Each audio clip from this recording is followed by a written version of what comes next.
Now I walk through the fire just to feel alive. When storms rage wild and the winds rage farm, when the rent's past due and the struggle's worn, I get by with a little anarchism. Reclaim the rhythm. No gods, no masters, just mutual wisdom. Yeah, I get by with a little anarchism. They sell common capsules, sow discord in the fray, but we craft new worlds from cracks in the ground.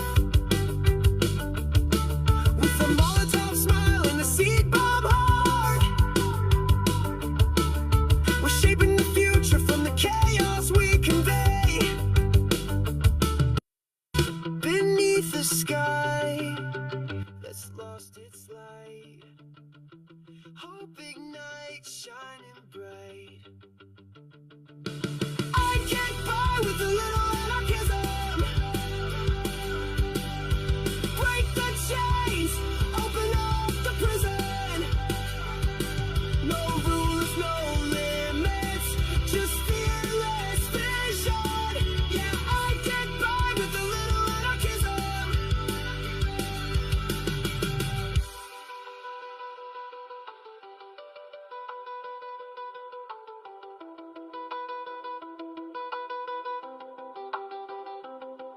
We don't need your flag, don't want your crown. Gather our people, take it all down. We're not lost, merely unfound, and together we arise from underground.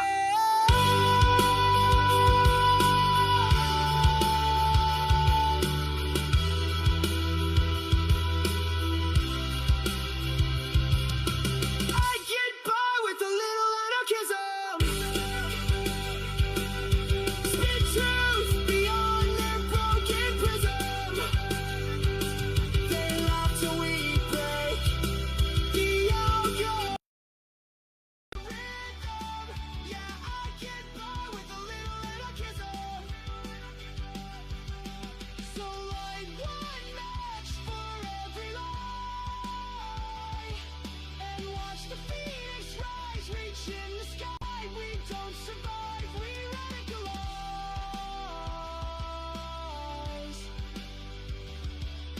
and we get by with little anarchism.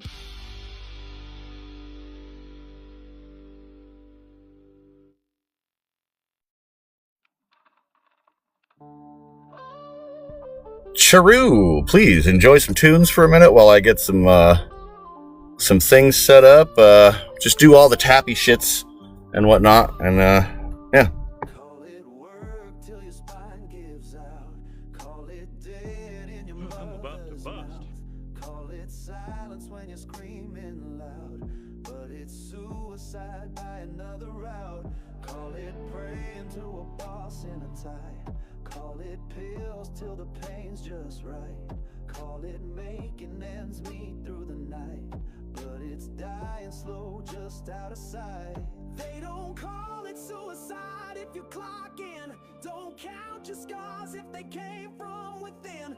Smile for the system, don't break the frame, but it's suicide by another name. It's jumping off the edge in daily disguise, a road made of red hikes and patriotic lies. It's burning out quietly, playing the game. It's suicide, suicide, just under a different name. Don't bleed out loud when you fade this way. You just smile and nod till you ride away. No gun, no, no, no final flame. Just suicide by any other name. Call it clean, living in a dirty cage. Call it maturity when you swallow rage. Call it tough love as they tighten chains, but it's slow death sold at minimum wage. Call it getting better when you're just numb.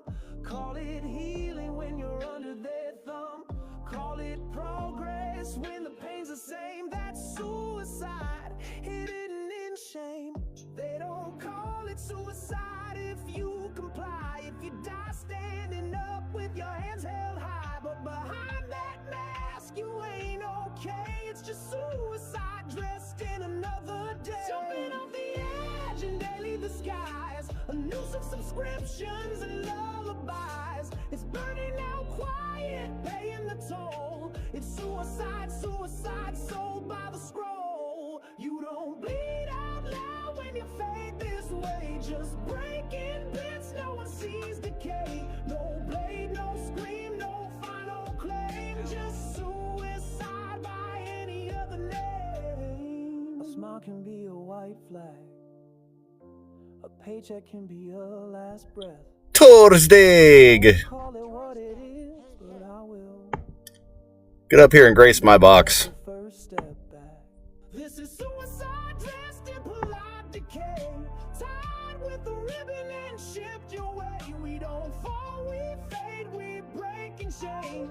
Call it what you want, it's all the same. It's suicide, suicide. Hello. You don't have to hang to be in the grave. So if you're out there still playing the part, no, you're not alone with your dying heart. They can't fix what they won't even name, but you deserve more than The fuck? Come on. Hello, hello. Hello? What the hell?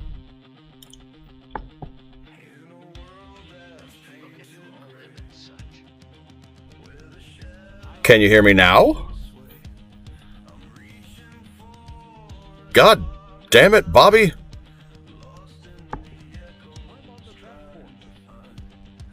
Hey, no worries, man. No worries, no worries. How are you feeling, Torsdag? Ariel! Hey, what's up? Come on up. Assy McNugget.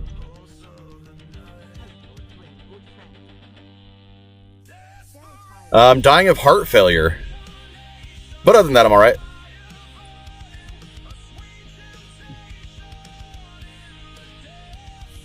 Hi. Hey, Banish. Hey, what's up, bud? Literary Loon invited me up. Welcome in. We're going to be getting an episode started on international solidarity here as soon as we can get up to 10,000 likes. If you don't mind just tapping it away, I'm getting a couple things sorted out, getting some folks into the boxes. You ever been here before? No. Okay. Well, just to give you a little run. Go ahead. I'm pretty sure I've seen you in like other lives and shit though. Well, just so you know, how the way we kind of do things here in interviewing Hannity is we get our way up to 10K or 20K, however much we can in a short period of time, and then I get the show started with a short little intro monologue about the topic of the day, and then we get to some question and answer. We kind of respect each other's space to answer questions and talk about our opinions on the subject, and kind of come to an understanding about whatever this topic of education is today. And today it is community solidarity. Well, international community solidarity, anyways. Hey, Aries, okay. Welcome in. Yeah, this is not a debate live. This is an educational space for everyone to learn and come together and build community. Okay. Okay. So where are you from, bud? California. Oh, hi. Oh, sorry. Nice. I'm in Oregon. Hi, Aries. Oh, cool. Hello. How are you doing? How was your education?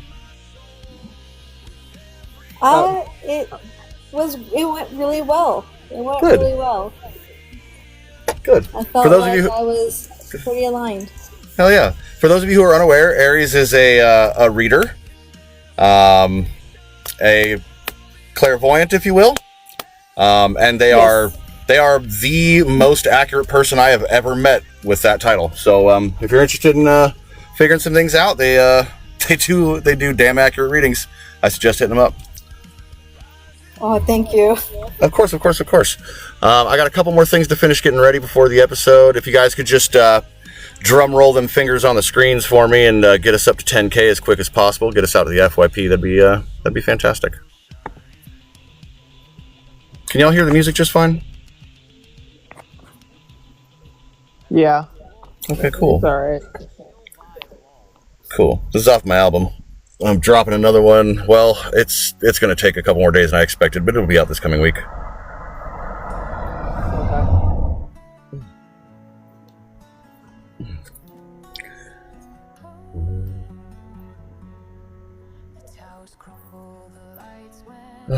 Don't be afraid to get to know each other, guys. We are, no one here bites too much.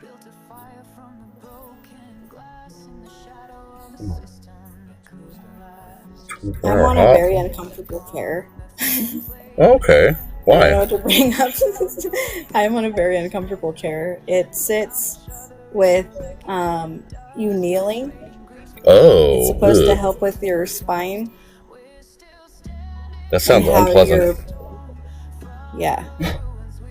And I've been sitting down for hours, and so... One of those ergonomic work chairs.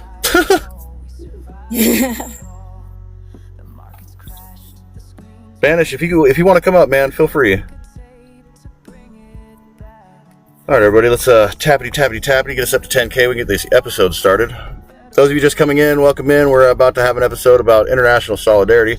We're also going to be honoring the fallen activists worldwide in the modern age. So please feel free to stick around and be prepared for a couple moments of silence.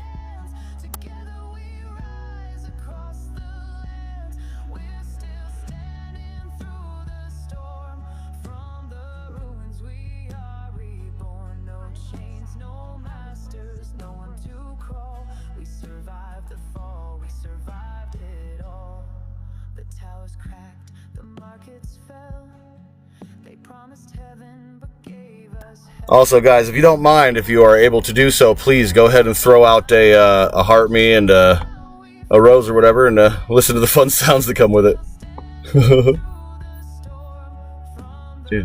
Where we at?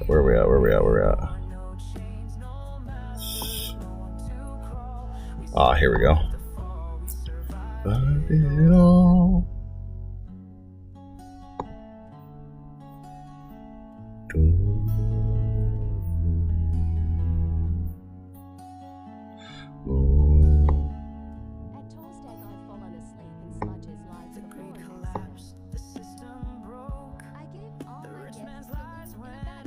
Hey, no worries. There is no obligation. I just want to hear the funny sounds, that's all.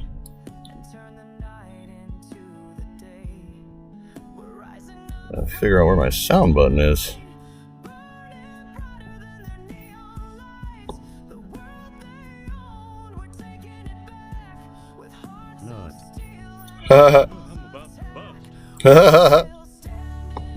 Thanks, guys. I'll never not find that funny. Yeah, all that's up real loud, so I don't know why it wouldn't be. Okay. That's.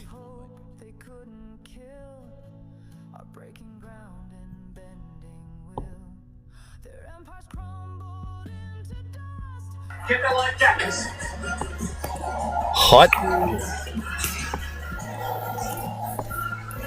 Hi. Oh shit, my bad, bro. Howdy, bud. Yo, what's good, young fam?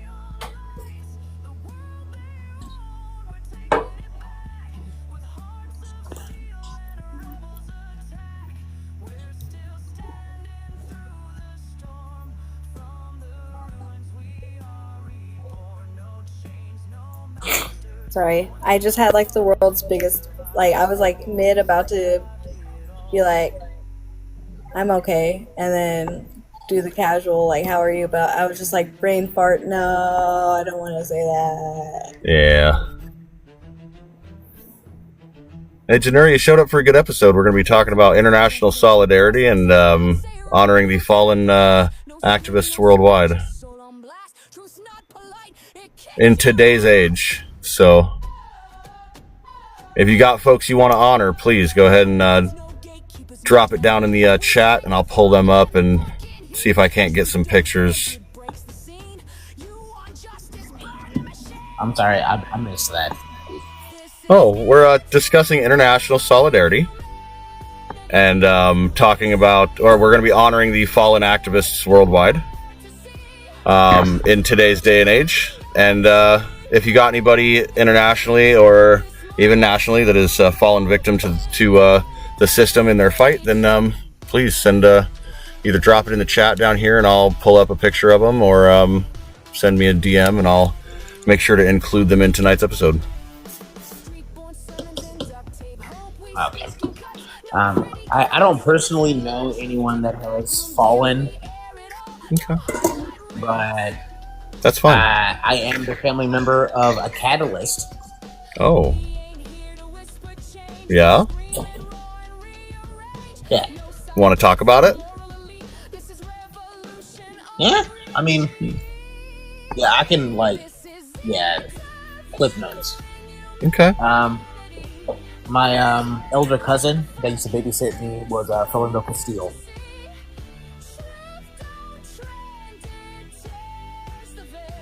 Go ahead and elaborate on that, buddy. Not everyone knows everybody. Ali? Is that Ali? Huh? Is that Ali? Is that my little brother? I don't know. Hello, brother. Hey, how you doing, Ali? Thank you so much, brother. Welcome in, Ali. Thank you, my friend. Number one, thank you.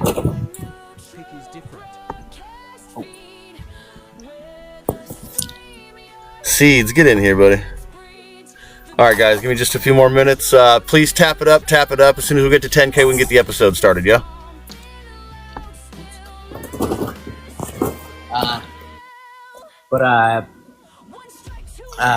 In 2016, my elder cousin was unjustly removed from the census by the police. That is definitely somebody worth mentioning.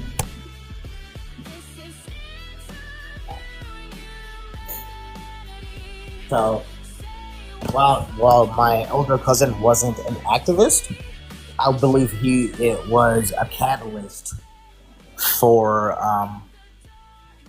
a lot of what do you call it?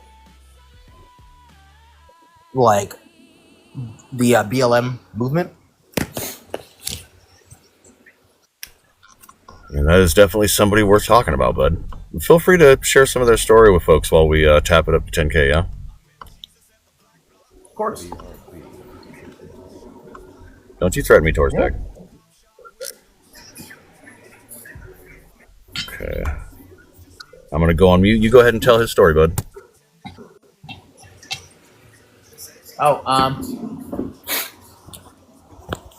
Well, I don't know all too much, to be honest. I was in college during this event. Unfortunately, I learned about my cousin's passing from social media. My family actually didn't tell me anything. But one night my cousin had got pulled over, and he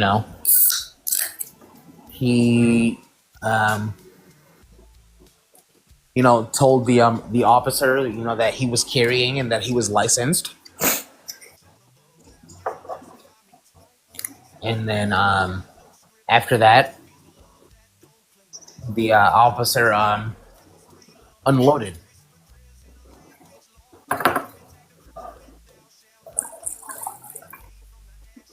And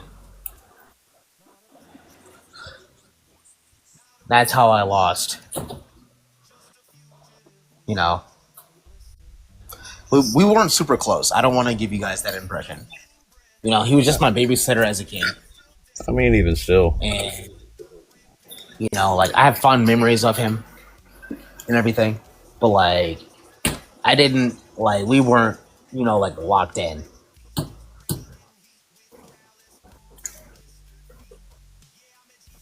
But even still, a loss is a loss.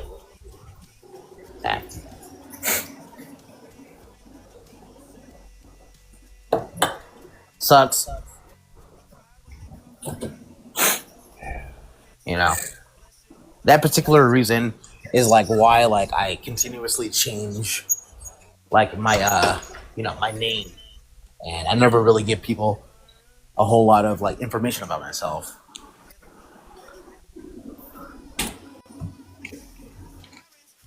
Checks out, buddy. Checks out. Oh shit, the new song is on. What the fuck am I doing? There. You guys can hear that? I don't want to be overwhelming.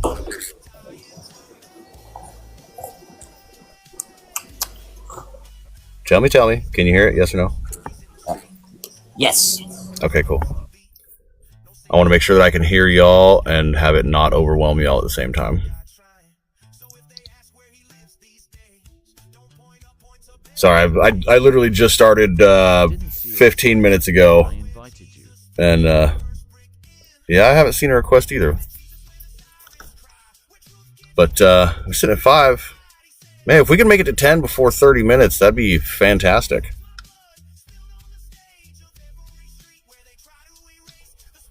Okay. Trying. Yeah, you guys are fantastic. I appreciate y'all. All skin folk ain't kin folk, motherfucker. Okay. We out here. Damn right. Seeds, yeah, I'm still not seeing a request from you, Seeds.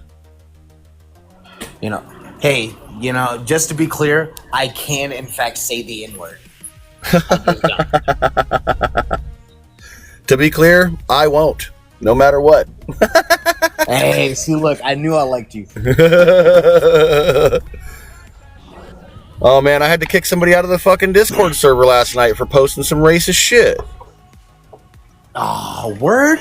Yeah, bro. What the man? See, look, dude. These like sneaky MF. They play the long game. Well, it sucks because they're part of one of the many communities that a lot of us are in. You know, they're the tea in the salad, as it were. And like, yeah. I mean, I didn't block them off of TikTok or nothing. They just can't be in the fucking Discord because it's supposed to be a safe spot for folks. You know what I mean? True. And like that shit's not acceptable. It's straight up, bro. And like I was, I didn't see it when it happened, but Loon was there and saw it when it happened. So I let Loon go ahead and handle it, and you know she handled it really fucking well. Went in real fucking just kind of from a place of like curiosity and understanding, and was just lied to. You know? Yeah. You know what? Loon keeps it tight. Yeah, she does run a tight ship. It's about that action. Oh, stop. I tried. But, hey, y'all, guess who I'm with right now? Who? Boo thing? Huh? Is it you, Boo Thang? With your Boo thing? Yeah, she right here. I know. Oh my what God, up, Boo Boo? she's so cute. I love her. Hi. Nice to officially meet you. Oh my God. Hi. Yeah, welcome in. But I don't know who this is. I don't know if you heard, but we're going to be having a conversation about international solidarity. Nikki, get up here.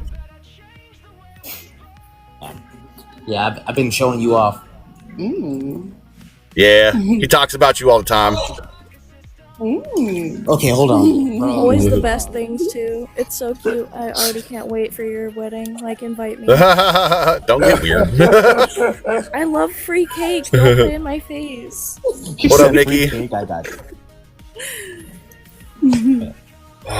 But hey, y'all, I'm gonna let y'all go. We're watching a movie, and I haven't been locked in. I would jump in a little bit later. All right, no worries. Yeah, towards Dagwood AK. All right, buddy, I'll see you soon. Okay. Enjoy snuggling with your Boo Thing. Hey, you already know. Also, I saw DMs. I already commented back. Okay. I didn't know, and I think it's the cutest ever. That is so fucking cute. Yeah. I know. Yeah, it's fucking adorable. All right. We're sitting at 8.8K. We're almost to 10. When we hit 10, we can start this episode. So, please keep on tapping. This will probably be the fastest we got to 10K in a minute. So, Oh, speaking of, has anybody listened to the Magnus Archives? No.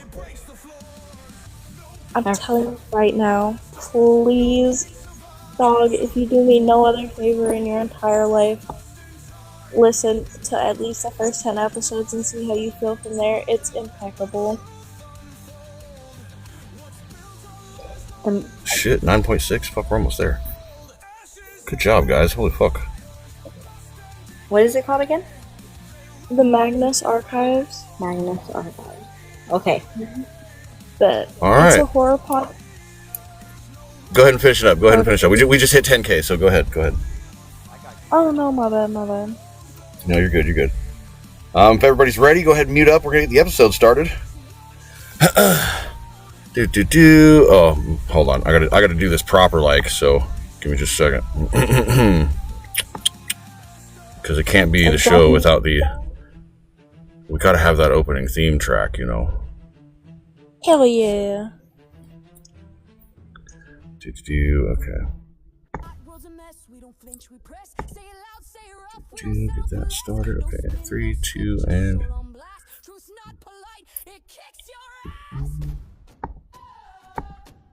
Still here. Perfect. Welcome in, everybody. Welcome in, and welcome to another episode of Interviewing Humanity.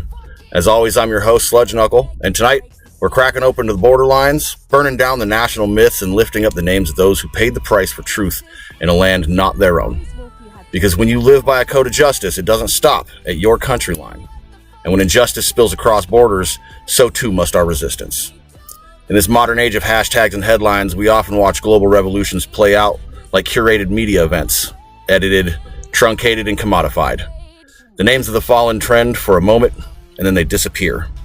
The pain of their sacrifice is sanitized for comfortable consumption, but these were real people with blood and families and names that deserve to echo across oceans. So tonight, we pause the feed and hold space for the activists, the journalists, the students, the medics, and the rebels who fought for freedom abroad and died for it. We're not here to flatten their stories into symbols or cherry-pick their deaths for our convenience. We are here to sit with the weight of what they have given. And more importantly, to ask, what do we do now? What does international solidarity really look like when the battles rage beyond our borders? When Palestinian medics are targeted for saving lives? When Iranian protesters vanish into black site prisons? When land defenders in Brazil and the Philippines are assassinated under corporate contracts? What is our role? Tonight's panel is made up of ordinary citizens who don't claim to be experts. They're artists, workers, neurodivergent survivors, and working class voices who've seen struggle, even if not on foreign soil. And that matters, because solidarity isn't about saviorism. It's about standing shoulder to shoulder. Even when your feet are thousands of miles apart, it's about seeing the fight for human dignity as borderless. It's about realizing that the same systems extracting life and liberty across abroad are all the same ones choking our own cities. We'll honor names tonight. Names like Rachel Corrie, crushed by a bulldozer in Gaza. Ken Soro-Wiwa, executed in Nigeria for defending the Ogoni people. Berta Caceres, murdered in Honduras for protecting indigenous lands from hydroelectric colonization. And newer names still fresh with blood. Names the algorithms are still hiding. We'll speak them, remember them, and carry their torch with action, not just grief. So to our panel, you don't need degrees or perfect politics to join this conversation. Just bring your questions, your humanity, your willingness to listen, and your courage to reflect. This isn't about foreign policy, it's about heart policy. What does it mean to honor fallen abroad, not just with words, but with the lives we choose to live here and now? Get ready, everybody. This episode's going to be global. Let's talk about international solidarity. Let's remember the fallen. And let's find the courage to stand where they stood, even when it's not safe. This is Interviewing Humanity, and tonight, we mourn the purpose. First things first, what is international solidarity? International solidarity isn't charity. It's not pity. It's not a brand or a posture. It's a core. It's a meaning.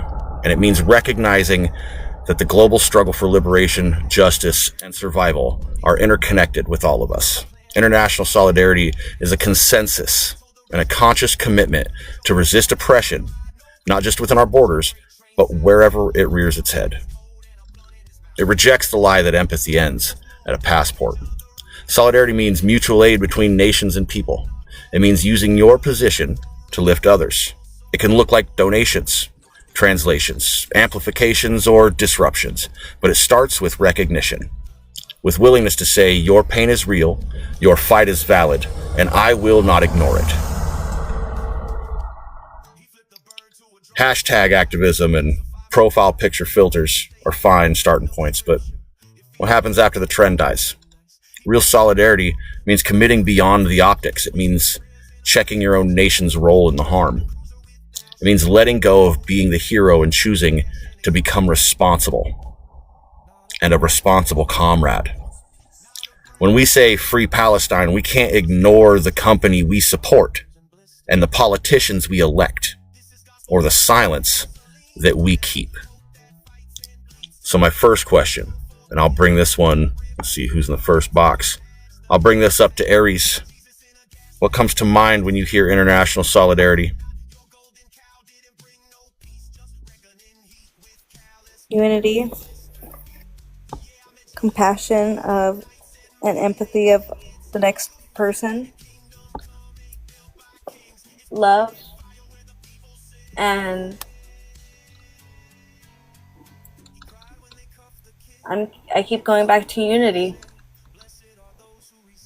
Yeah. I'll follow it up. Can you remember a moment when global events made you feel personally connected and responsible to another person's struggle or another people's struggle? I feel like as if I'm currently experiencing this now with the current worldwide events, especially of that located in the B place. Yeah. Thank you very much. Lucky, come on up, bud. I'll take this down to Seeds. Seeds, what comes to mind when you hear international solidarity?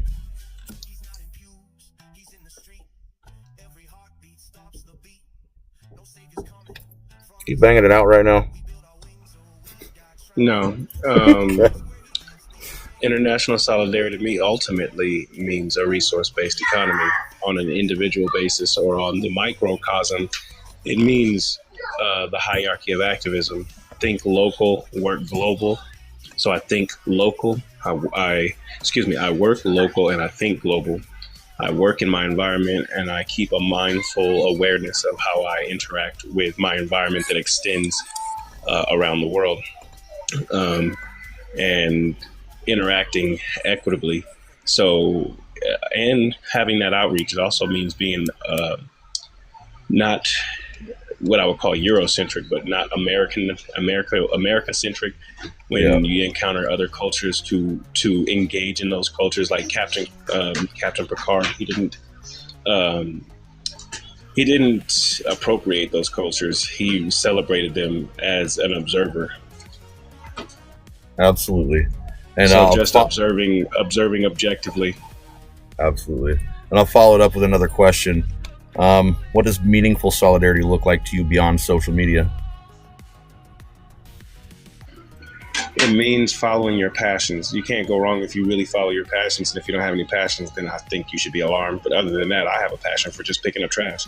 There are people out there who don't engage in politics, which is great. They don't engage in mutual aid. They don't engage in a lot of other types of infiltration or engagement with activism, but they pick up trash. They are fulfilling 100% of their activism duties so long as they're not harming anybody with their other actions.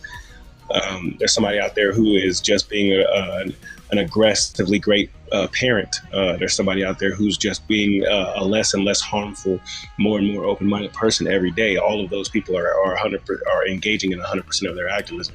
So that's how it's done. You engage in yourself, and that by doing so, if you are worth anything, you will end up it'll propel you to engage with others and people who are less and less like you to find out more and more about yourself. Okay. Thank you very much, bud. We'll take this down to Nikki. What comes to mind when you hear international solidarity? One of the things that comes into mind is making sure that we are also educating ourselves exactly on the struggles of what other people in other countries are facing. For me, obviously, I don't believe in borders. I think borders are bullshit. So I take on everyone else's struggles as they are our own struggles, and we usually have a hand in their struggles, being from where we're from. And I think it's also important that while we're showing solidarity and we're learning about what is going on with whichever particular group that we would want to talk about, that we are educating people around us. We're having uncomfortable conversations with people that know the comfort over here, and they don't like having the conversations, but they need to. So that's part of it, is you got to be kind of loud and get people uncomfortable, or else Absolutely. Absolutely. So, can you think of a moment when global events made you feel personally responsible and connected to another people's struggle? God, I work in supply chains, so like it's a daily thing for me. Fair enough. I know a lot of like what goes on, just like, you know, within working classes of a lot of other countries because of my job, just in general. So I mean, like that's just it's a daily thing there. Fuck yeah. Thank you very much for sharing, bud. Loon, what comes to mind when you think community or international solidarity? The unaliving of nationalism. You know, I love that thought process. Thank you very much. And what does meaningful solidarity look like to you beyond social media? Actively doing your best to connect with people. You know, like, outside of social media, it really does matter. Like, we've become really used to only interacting through screens, and it's just getting in touch with people in real life as well. Okay. Yeah, thank you very much. Lucky, welcome in, bud. What comes to mind when you hear international solidarity? The more wealthy countries helping the poorer ones, because they usually have a hand, either directly or indirectly, in causing those countries' conditions. Fair. And can you think of a moment when global events made you feel personally responsible and connected to another people's struggle? My girlfriend's country specifically, and also in Indonesia when they had some issues going on. Fair. Fair enough. Also, the problems that Mexico is currently having with cartels and such. Yeah. Like, we have a pretty direct hand in those cases. In fact, we do. Thank you for bringing that up. Yep. Keep them going, bro. Keep them going. Name them all off. This is where we do this. Well, the thing is, America is also pretty directly responsible for what's happening in Nigeria, what's happening in South Africa, what's happening in the Middle East, what happened in Iran, what happened in Pakistan, what happened in Afghanistan. We have also pretty much almost all of Asia. I mean, hell, there was some incidents that happened in Cuba, there was Nicaragua, there was which one did Pinochet take over in was that Chile in South America? The thing is, we got mad that some communist government took over in South America, and we straight up funded a fascist to take over, and he went on a cleansing campaign of all political dissidents, and thousands were taken out because we funded him and had the CIA help him. Yep. We also are directly responsible for the position that Cuba is in because we've embargoed them for like the last 60 years and refused to allow them to have any advancement whatsoever. Absolutely. And thank you for sharing those. Oh, and China, by the way, guys, if you aren't aware of the things that are happening here, please feel free put the country down in the chat, and we will expand on it. Thank you very much, Lucky. So, let's go ahead and take a moment to honor the fallen by name. I have my list here. If y'all have some folks that you would like to honor by name in this moment, please go ahead and drop them in chat. When I get through this list here, I'll call on you each in order, and we will honor them and give them their moment of silence. First and foremost, Rachel Corrie and other civilian witnesses. Rachel Corrie was a 23-year-old from Olympia, Washington, crushed by an Israeli bulldozer in Gaza while acting as a human shield to protect Palestinian homes from demolition. She wasn't there to lead. She was just there to witness, to use her body as a statement against injustice. Her death was ruled accidental by Israel, and her story was buried by American media. Her legacy reminds that the international solidarity often demands our physical presence and emotional courage and requires us to be inconvenient to the empire. Next name, Berta Cáceres. Berta Cáceres was a Lenca woman in Honduras who fought for her people's land and waters against corporate hydroelectric projects. She was assassinated in 2016 after years of threats to her life. International solidarity showed up when global pressures led to trials and partial justice, but the real honor is continued organizing and land defense in her name. I see some names down here. Seeds, go ahead and start off with Yakin Hassad.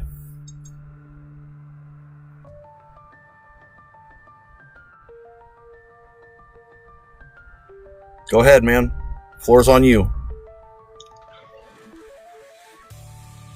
It takes forever for my mic to unmute, and I don't have mute access in your Oh, live. no worries.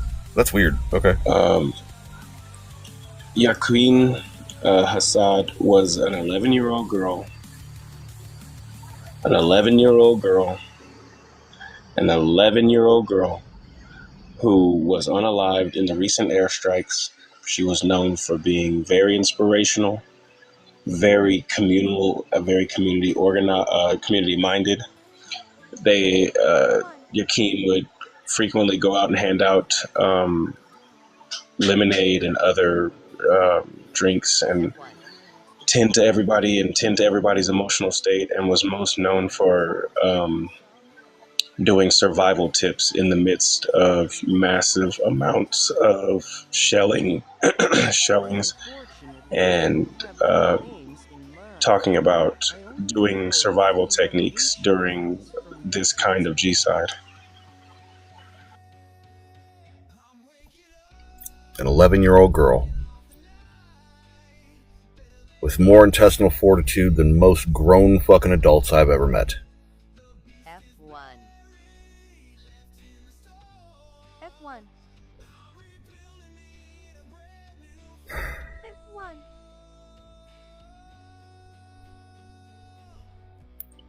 F1. Let's pull up that next name, Seeds. Corin Gaines. Go ahead, bud.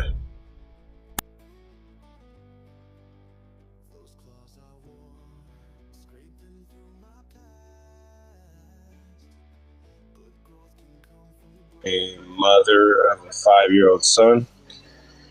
She was mistakenly identified as a sovereign citizen. She was just a human being who wanted to know the rules of the game, and so they worked very hard to find out and discover and research the rules of the game. And when Corinne Gaines went to enforce those rules to protect her rights, to protect herself and her son, she was hit with a bench warrant, and then they served that bench warrant. She told them she wasn't coming with them. She told them she didn't contract with them, and she didn't want to be kidnapped by them. And they unalived her in her home. There was a pew-pew out back and forth for a little bit, and they took her life. She won a $37 million lawsuit post-mortem due to the fact that they did, in fact, violate her rights. And they tried to revoke her $37 million award. And another judge reinstated it because the previous judge overstepped his judicial authority. F1.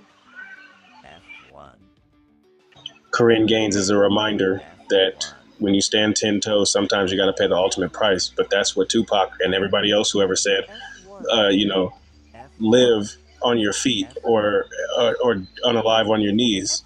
And that's the choice we have to make. F1. F1. F1.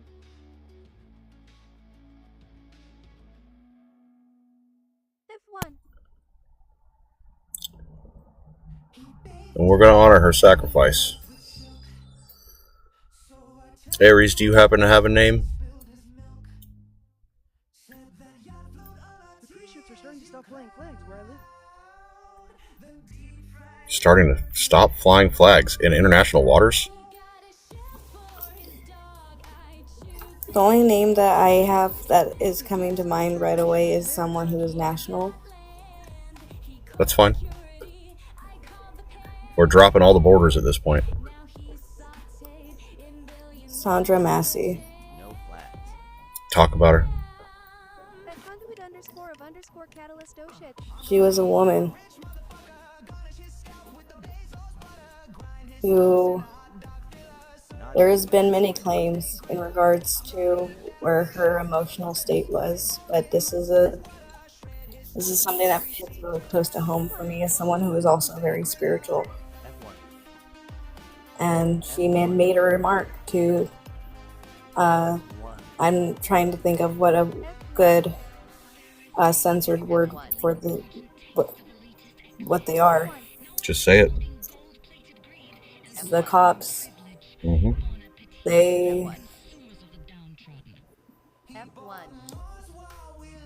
She had made a comment saying, "I rebuke you in the name of Jesus." Just making jokes. And an officer took that to heart, took it seriously, took it as if she was a threat, when she was just making lighthearted joke, lighthearted fun at what another officer had mentioned.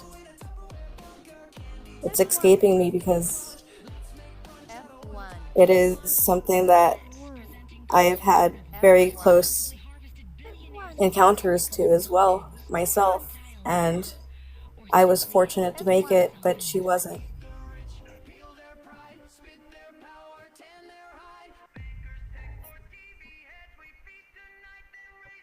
They pew-pewed her, and I hate that I have to say the censored words, and it takes away from the severity of the situation.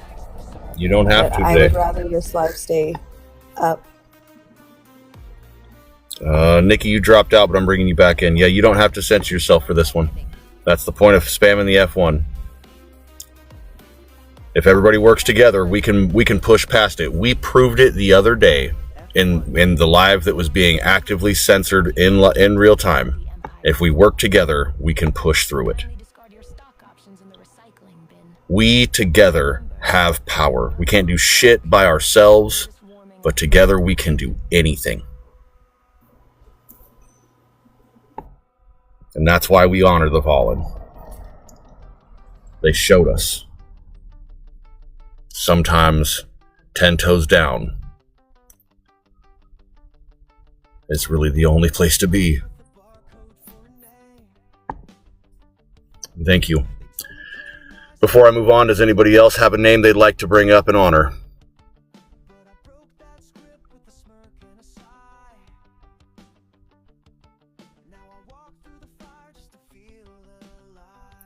I have one more I'd like to throw out there. They have not fallen, but I have a feeling it's not too long from now.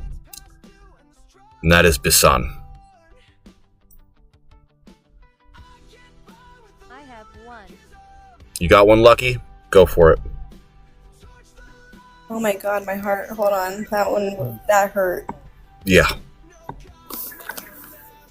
So the name I have is someone who passed away quite a while ago. He was rather old and passed from old age.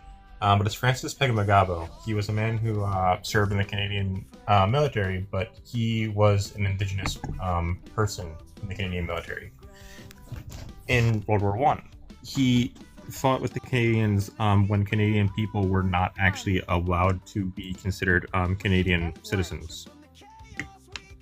Like he literally fought for a country that did not believe that he even had the right to be considered a citizen of their nation. What he did was he went and served, and served with distinction. And when he came back, he fought to basically get Canadians recognized as citizens and helped with groups that basically got them to have somewhat equal rights in Canada. People forget that Canada, like Australia and South Africa, had a somewhat apartheid government for quite a while. How are you? F1. And he was abandoned at birth, like just basically found by a river as an infant. F1. F1. That is definitely a name worth honoring. F1. Thank you, Lucky. F1. I mean, he dealt with like the PTSD and everything that happened for years and had almost no resources and wasn't even given a pension for decades because of the fact they didn't consider him a citizen, so therefore he didn't deserve him in their eyes. Mm-hmm. F1. Thank you very much, bud. So I'm going to bring some questions to the panel, and we'll start off with Nikki. What impact do stories like these have on your view of activism? It makes me want to rage against the machine even harder. It continues giving me that motivation to continue pushing on, no matter how tired I am, how worn down we are. Because I mean, like, got to be real. Like the fatigue is real that we go through. Those of us on the ground. I know I get to burnout status a lot, but hearing what these other people are going through isn't even what we're going through right now isn't even a fraction of what these people are facing. And so it continues giving me the motivation to continue sharing the stories and to continue trying to get people actually involved in actually caring about global politics and how we affect the global politics. Thank you very much, Nikki. F1. Seeds, what impact do stories like these have on your view of activism?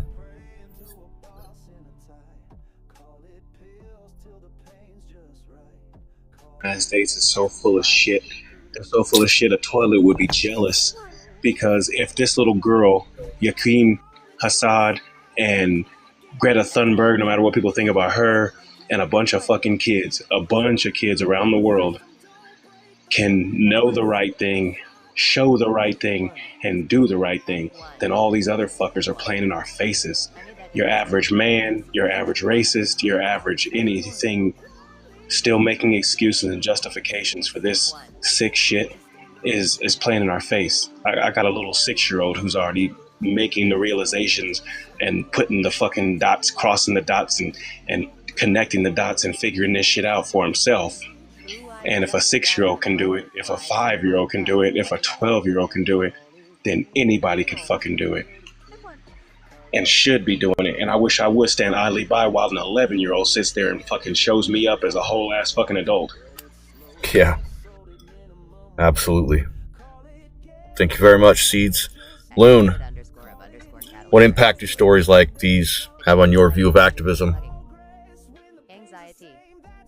F1. Loon, are you awake? Did you fall asleep in my live again?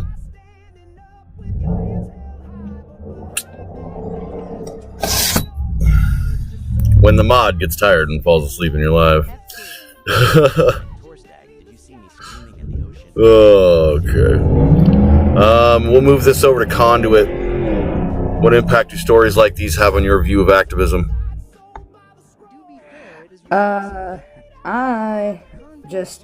I'm full of rage. I'm full of rage at humanity, and today I spent a good solid, I thought I was only out for like 20 minutes, but apparently I was gone for 2 hours, and I screamed at the ocean until my voice was hoarse, and I was screaming at the land, saying like, fucking defend yourselves. Those who stand idly by witnessing evil deeds being done are just as guilty as those who are committing them.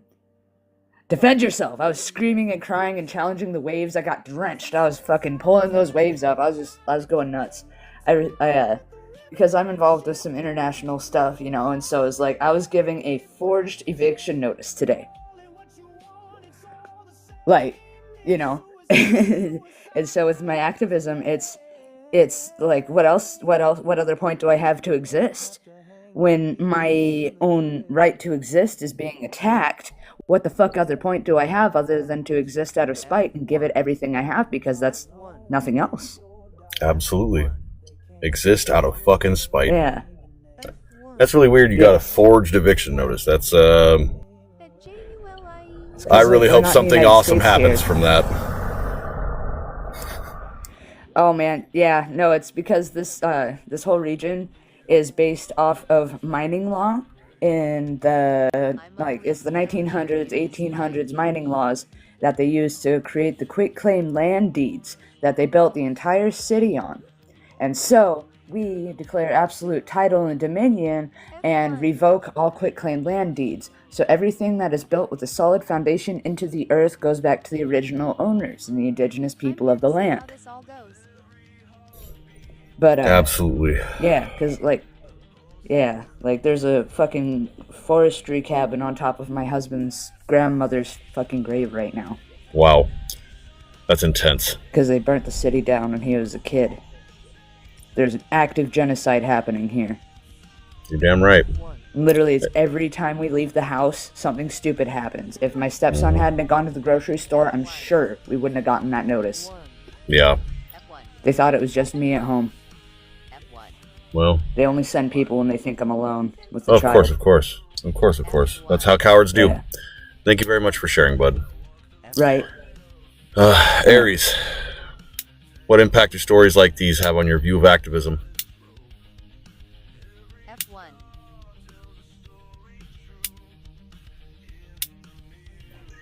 Sorry about that. It's really hard to unmute. F1. TikTok's trying real hard. Could you repeat the question one more time, please? Yeah, what do stories like these have on your view of activism? Catalyst, did you just get dropped? Oh no. F1 in the chat. TikTok's trying. TikTok shop. F1. Or, yeah. F1. Continuing. Should be, Yeah, keep doing the F1s and everything, but we're going to continue this conversation. Everybody work together. Keep popping the F1s in the chat, please. Aries, what impact do stories like these have on your view of activism? It just inspires me to continue pushing forward. It just inspires me to want to continue doing the work that I do and continue the help that I can possibly provide. And truly...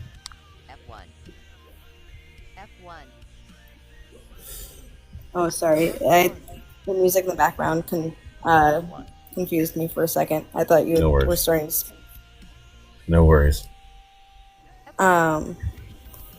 And yeah, just it's truly inspirational, and I look up to all of these individuals in the panel.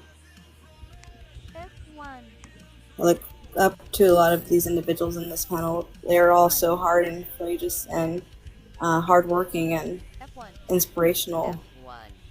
And I aspire to be or do as much as I can possibly do to equate to what everyone in this panel has done in their activism and in their work. That's funny because I look up to you.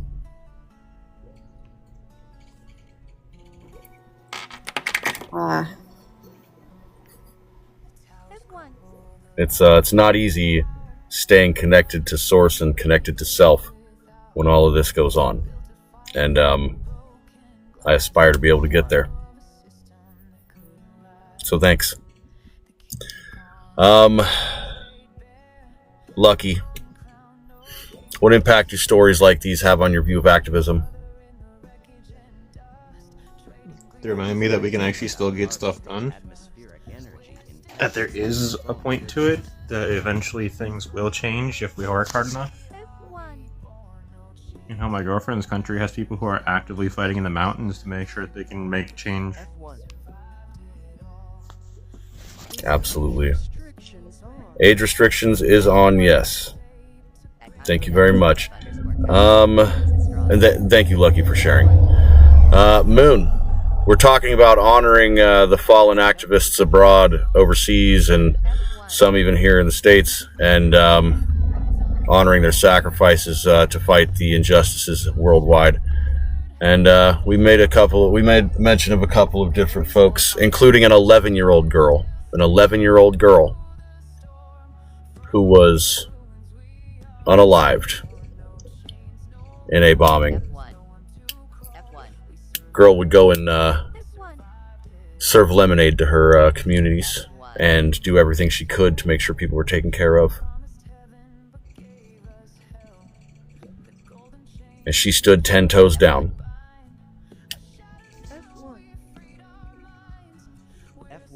How do stories like this affect your view of activism?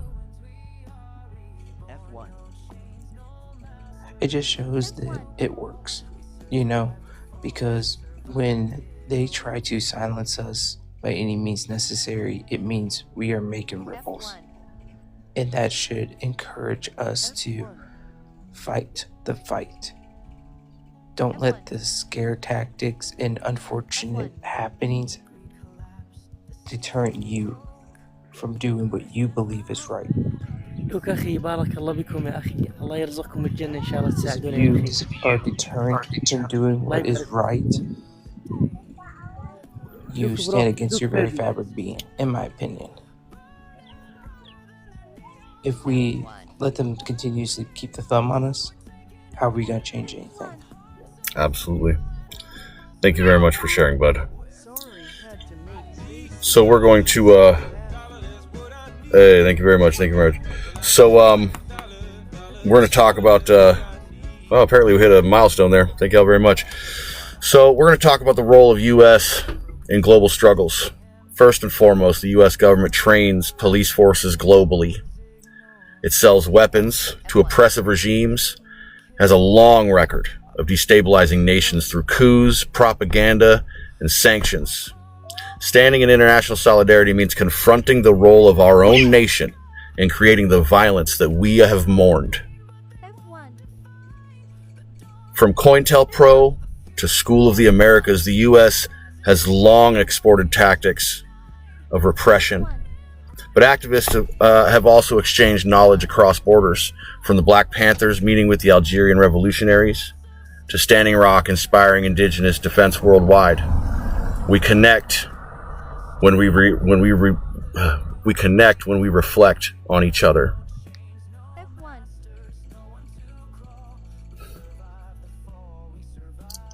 So I got a question, and I'm going to take this one straight to Nikki. How do we navigate solidarity while living under an oppressive empire? Got to start building that community of network, and that includes outside of your local community. Everybody needs to start within their community so they understand what they're doing and the goal and the purpose, because if you don't start local, you're going to start effing up other people's stuff. But other than that, going into even crossing the borders internationally, overseas, learning the different tactics that the different countries that have gone through different revolutions have went through, finding out what other networks, like even when I was over on a Red Book, like I got hit up by some of the local people like me out there. They're frowned upon in China, but very frowned upon in China.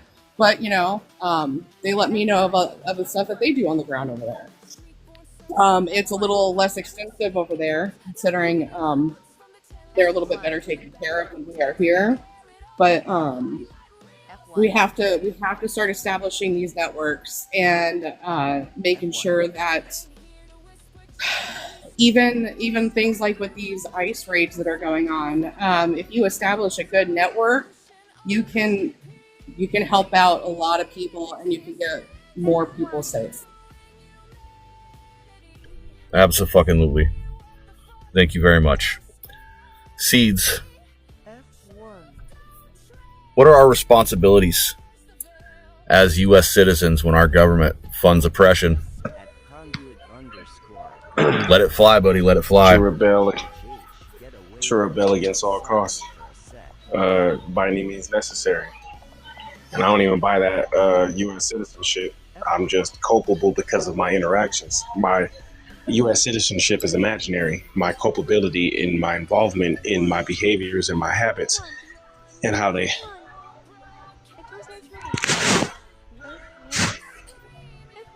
You're good, man. Thank y'all for spamming that F1 and keeping us on the FYP. I really appreciate y'all. Conduit. Oh, before I do that, Seeds, were you finished with your sentence? No. Okay, I'll wait for you to finish. And I'm going to monitor. Seeds, you good?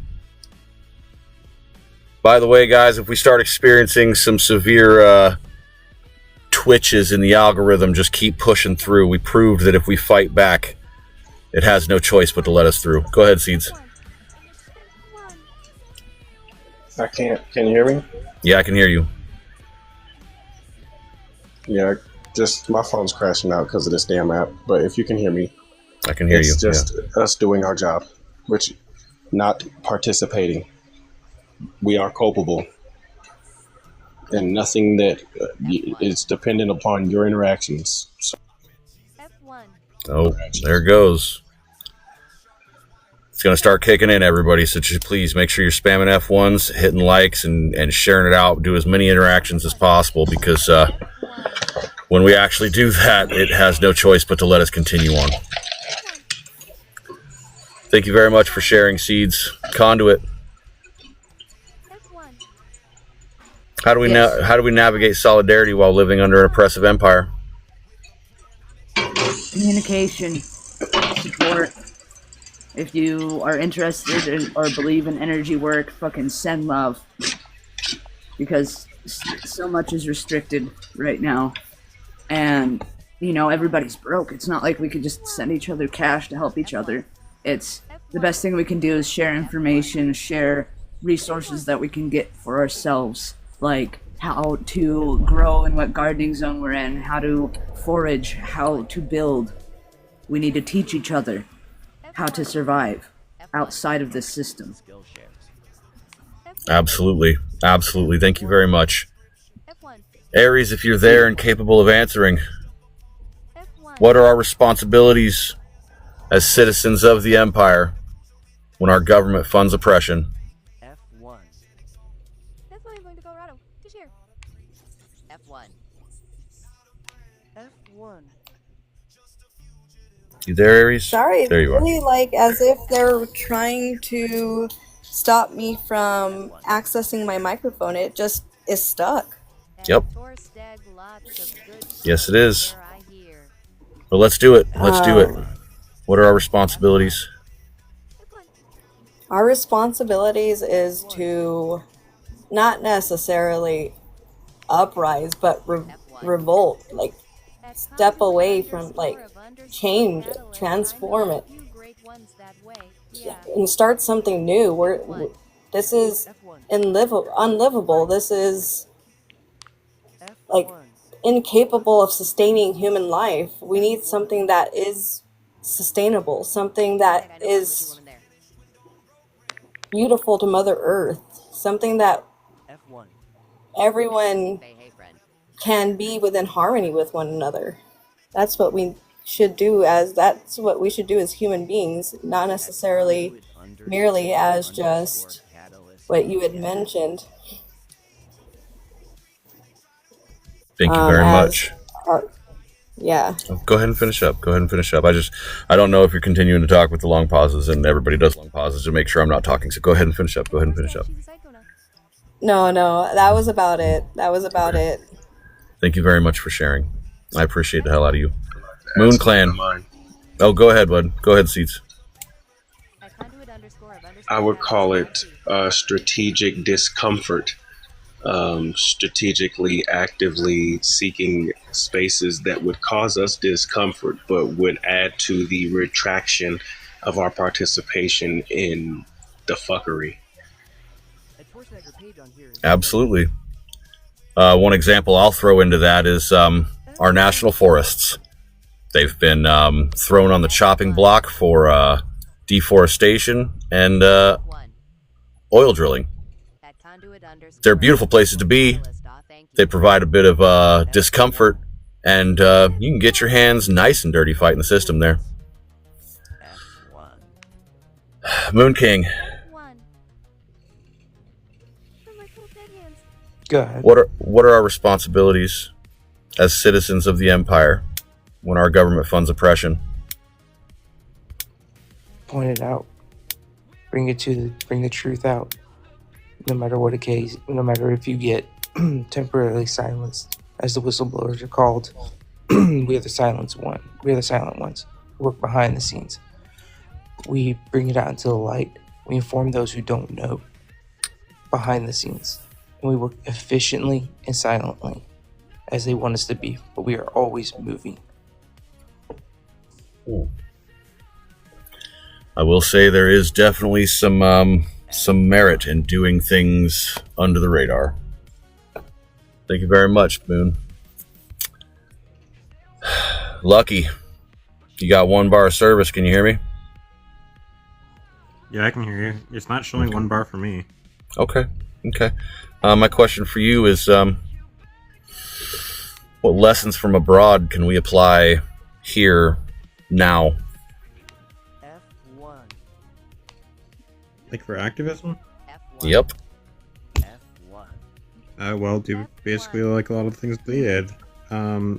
Like obviously communicate and coordinate, but don't name your meetings as something that would be subversive or, antagonistic. Basically, like form a book club, form a Skillshare service, form a club about doing like a specific group activity like knitting or sewing or farming or something like that. Just do small things like that because, like, yeah, they're not likely to be seen as antagonistic or problematic by the forces that be. So you can get away with doing those kinds of things and not have to fear immediate retribution. Very good point. Keep in mind operational security. Yeah. Absolutely. Thank you for bringing that up, bud. Thank you very much, Hank Hill. So let's talk mutual aid across borders, which we are participating in right now. By the way, before I get into this, I'd like to throw out there, Ali up here in the corner is out in the Middle East. He lives in a pop-up with his children, and he could really use some help. If you happen to have any coins to throw, please throw them to him. They do go to help feed him and his children. In the meantime, medical brigades, educational exchanges, asylum support, and boycott movements are all forms of international solidarity. They're happening continuously right now. They decentralize aid, moving it from corporate NGOs to grassroots hands. Solidarity is not saving other people, it's building relationships that resist the extraction. Translators, diaspora communities, and cultural organizers play a vital role in international solidarity. Art, language, and ritual, they connect our struggles worldwide, which helps people see themselves in others, and it helps spread awareness of the struggles. We have to keep these things up. My question, I'll take this back down to Nikki, what forms of solidarity feel the most authentic to you?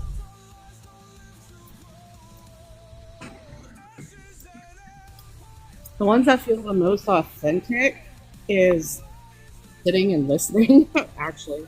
Letting other people educate you, making sure you're listening to the communities that you're supposedly trying to build solidarity with.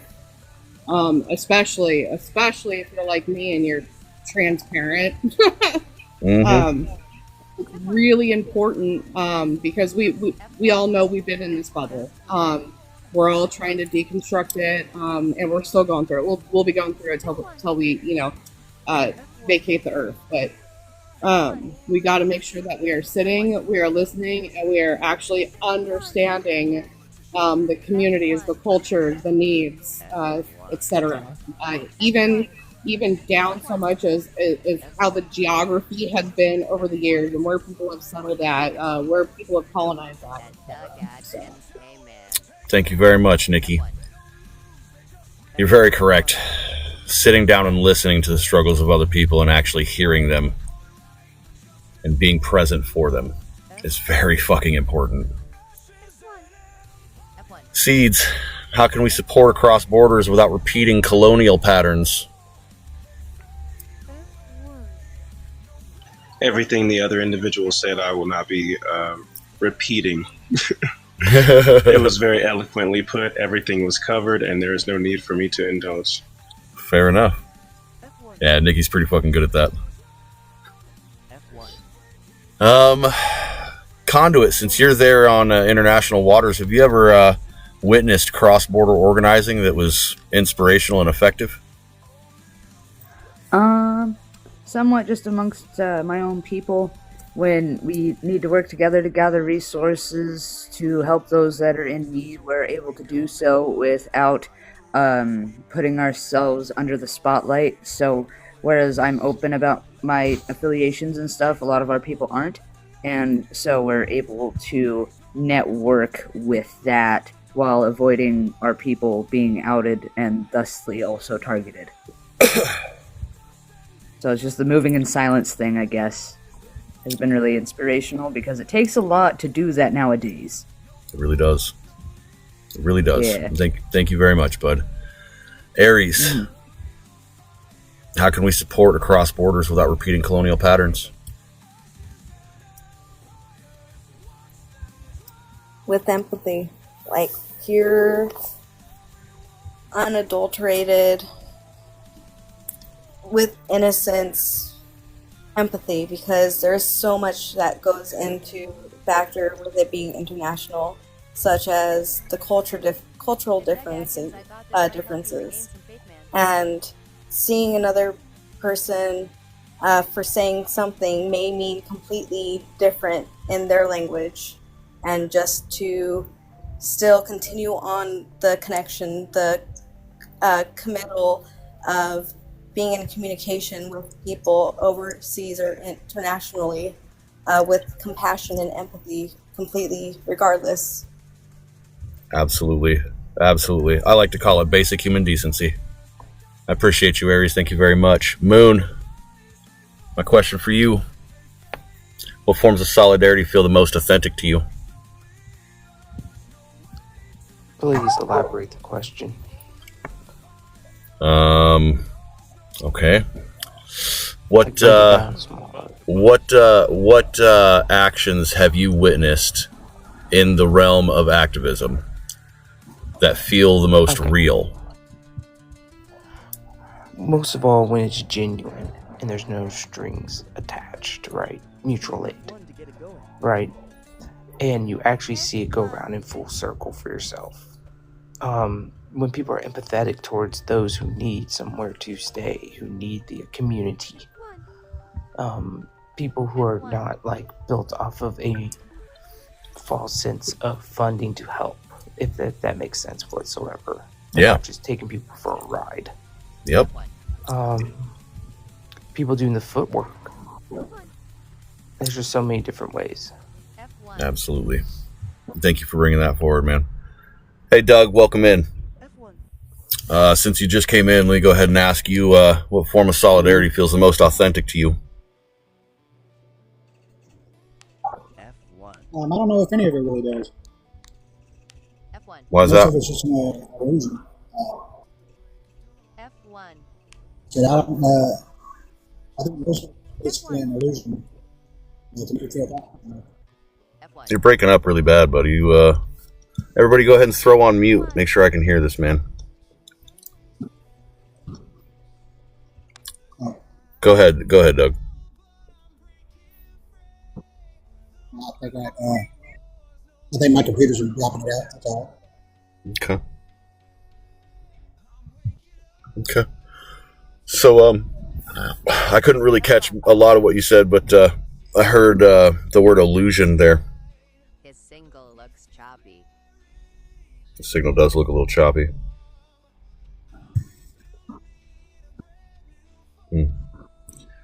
What's got you disillusioned about it, bud?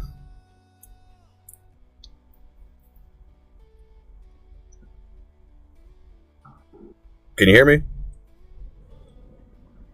Hey, Doug, can you get your mouse a bit closer to the mic? Slowly. Oh, damn. He's in Damn. a tough spot. Okay. Yeah. What's his story? I don't know how much of it he's comfortable with me sharing, but Okay. he recently woke up from a coma. Oh, shit. Yeah, a long time coma. Damn. That's, Yeah, that's why that's I a rough asked, spot. That's why I was asking where the specific place was because I had him check the area codes to figure out where he is. Okay. Okay. Yeah. Trying to help him out. Okay, keep me posted on that. We'll see if we can get him some resources. Oh, yeah. I think he needs more human interaction with people that aren't trying to feed off of him. Fair enough. Fair enough. Yeah. Fair enough. Thank you very much for bringing him in. All right, I'll take this to Aries. Wait, did I already talk to you, Aries? I did. Lucky. What forms of solidarity feel the most authentic to you? Wait, no, I didn't go. You didn't go? No. Okay. All right. So, but it's okay. No, we'll go to you. I thought I'd asked you about support across borders, but yeah, what forms of solidarity feel the most authentic to you?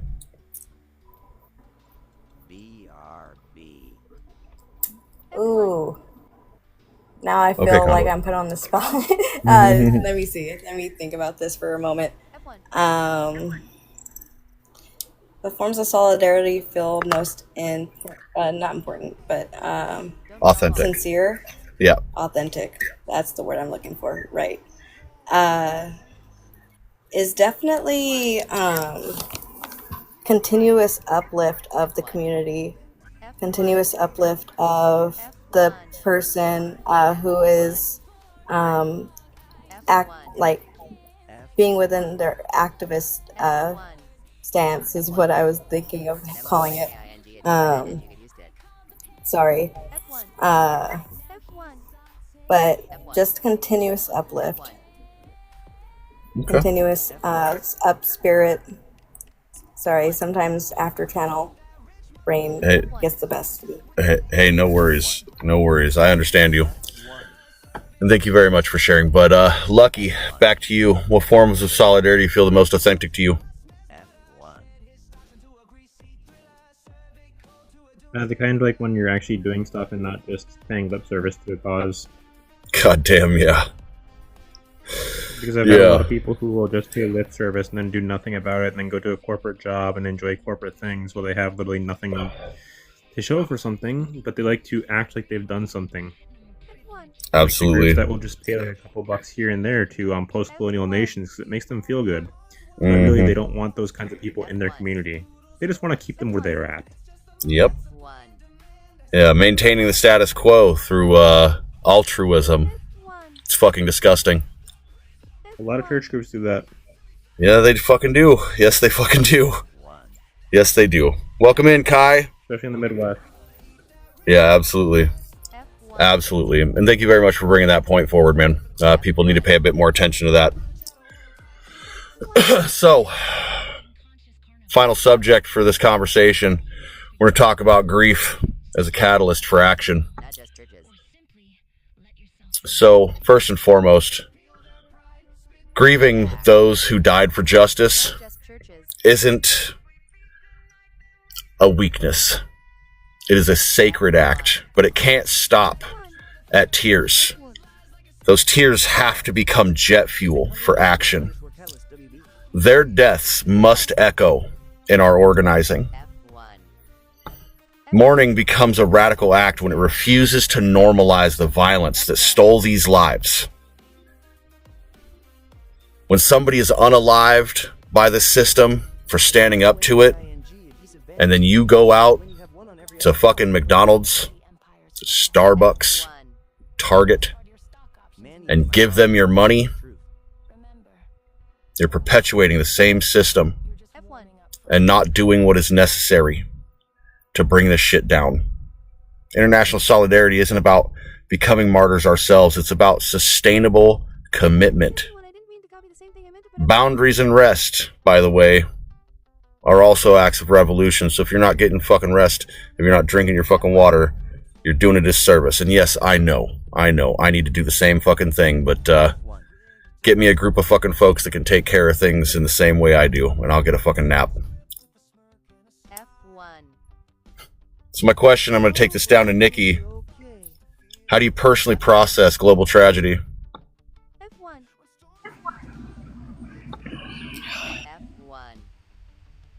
That's a hard one. Because I feel like I process just tragedies in general a lot different than other people. And I mean, like, that includes even, like, my close family. I internalize it, and it makes me angry. But I do make sure that those people are honored. I try to make sure that information is distributed to all of our groups, so that way they can also get the information distributed out. I'm more of like the planner side of it and the information dispersal when tragedies occur. Thank you very much. And I do have a follow-up question. What helps you turn grief into action without despair? I think, you know what, honestly, I think it's just the way I'm built. I've just always been like that. I don't really sink into despair. And in fact, like, I'm not going to say tragedies motivate me. Just the world in general motivates me. It's the only time that I will sit in despair is if I am not out helping. Then I'm mad at myself.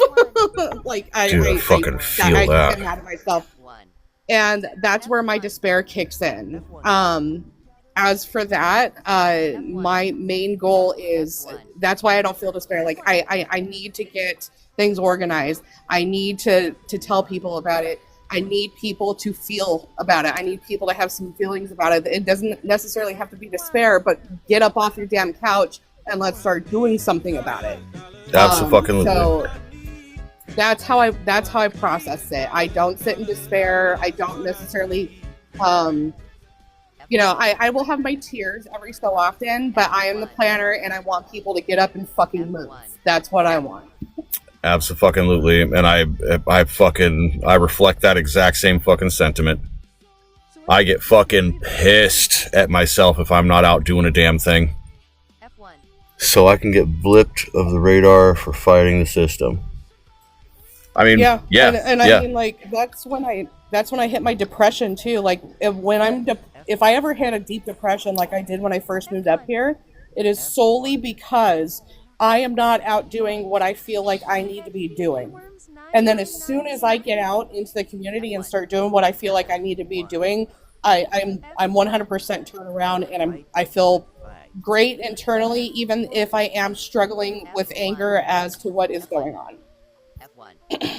Absolutely. Thank you very much for bringing that point forward. I don't necessarily fight despair. I utilize it as fuel. I've been severely saddened by the state of the world. That's why my entire fucking mission in life is spreading basic human fucking decency through radical action. And I appreciate you guys being here for this conversation. Thanks for the follow, guys. So let's go up to Seeds. How do you personally process these global tragedies? Keep talking. Oh, we're gonna keep having these conversations. Interviewing humanity is not gonna die, even if I do. There's fallbacks for it, so don't even worry. It's messing up. Yeah, it's you're not alone in that. I can, yeah. Okay, I don't. You don't? Okay. I don't process the trauma or the grief. I'm gonna save that for another lifetime. Okay. Okay. What helps you get through all of that and turn it into action without the despair? More activism, diving in, supporting people who deserve that support. Removing myself from the fucking equation. That's what it is. I couldn't figure it out at first. There's a specific idea or concept, and it's removing it. George Carlin said the same thing, but in a different way. He said, I don't have a stake in the outcome anymore. I'm just helping for helping's sake. I don't give a fuck anymore. Yeah, fair enough. Feed me worms 999. Here's the cool thing, my friend. They can try to cull as many heads off of this as they want, but so long as we are solid, and so long as we stick to our convictions, and so long as we remember basic human decency comes first, and justice comes alongside it, they can't cull all of us. Not before they have been removed from the equation. You guys know about the UAPs? Yes, we know about the UAPs. Conduit, question for you. How do you personally process global tragedies? Honestly, I like, because I believe in land spirits and stuff, I go to the woods or to the ocean, and because the grief that I feel, like, when I try to, like, meditate, it just sends me into extreme, like, emotional pain. So I just go to the ocean or the woods, and I scream, and I talk to the spirits, and I pace in circles and look like an insane person, and I sit there and I'm just like, why are we letting humans be like this? Like, why can't, you know? And then I give my rage to the spirits of the land, so then hopefully at least Gaia will start defending herself, because the propagation of evil deeds cannot be undone without a little bit of a little whoopsie reset. Absolutely. You know? Absolutely. And you know what's really fun? What's really fun is back a long time ago, a very famous quote from a person made the statement of evil can only achieve its deeds so long as good people do nothing. Exactly. And I'm only one person, and I used to do a lot more until I had my kid, and now I have a sense of self-preservation I never had before. So, because when I was younger, like, I'd go, like, into City Hall and just scream if nobody would talk to me, you know, but, yeah. Absolutely. Thank you very much, Conduit. Yeah. I appreciate the fuck out of you. Aries. Same to you, brother. Aries, what helps you turn grief into action without despair? Determination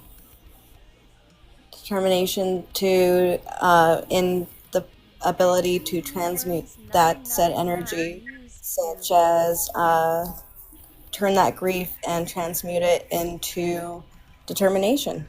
It's kind of like in games where they have the alchemizing action and transmuting different ores into different other ores, but with the energy of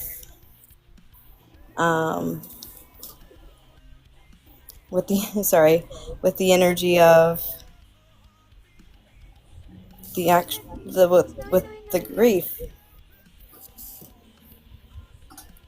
I feel you having a struggle over there, friend.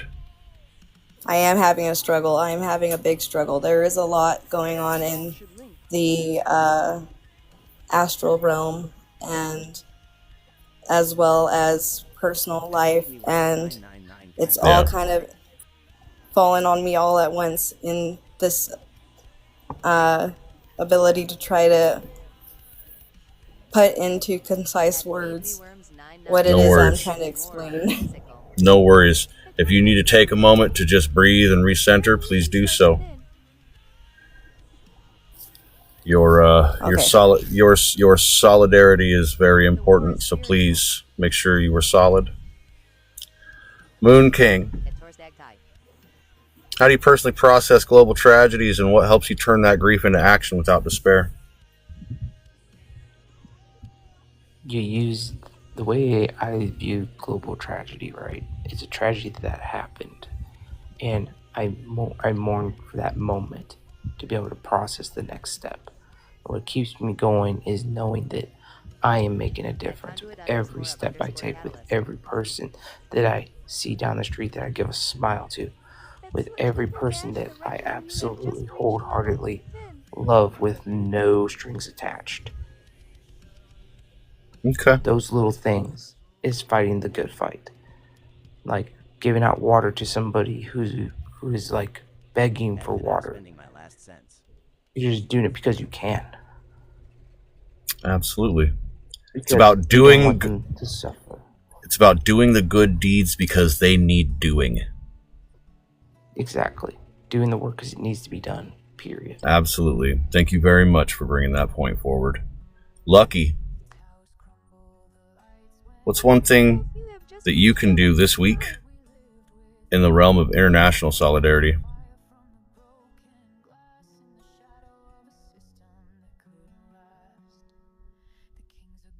You can let the blood drip even if you're not responsible, but you could also stop it.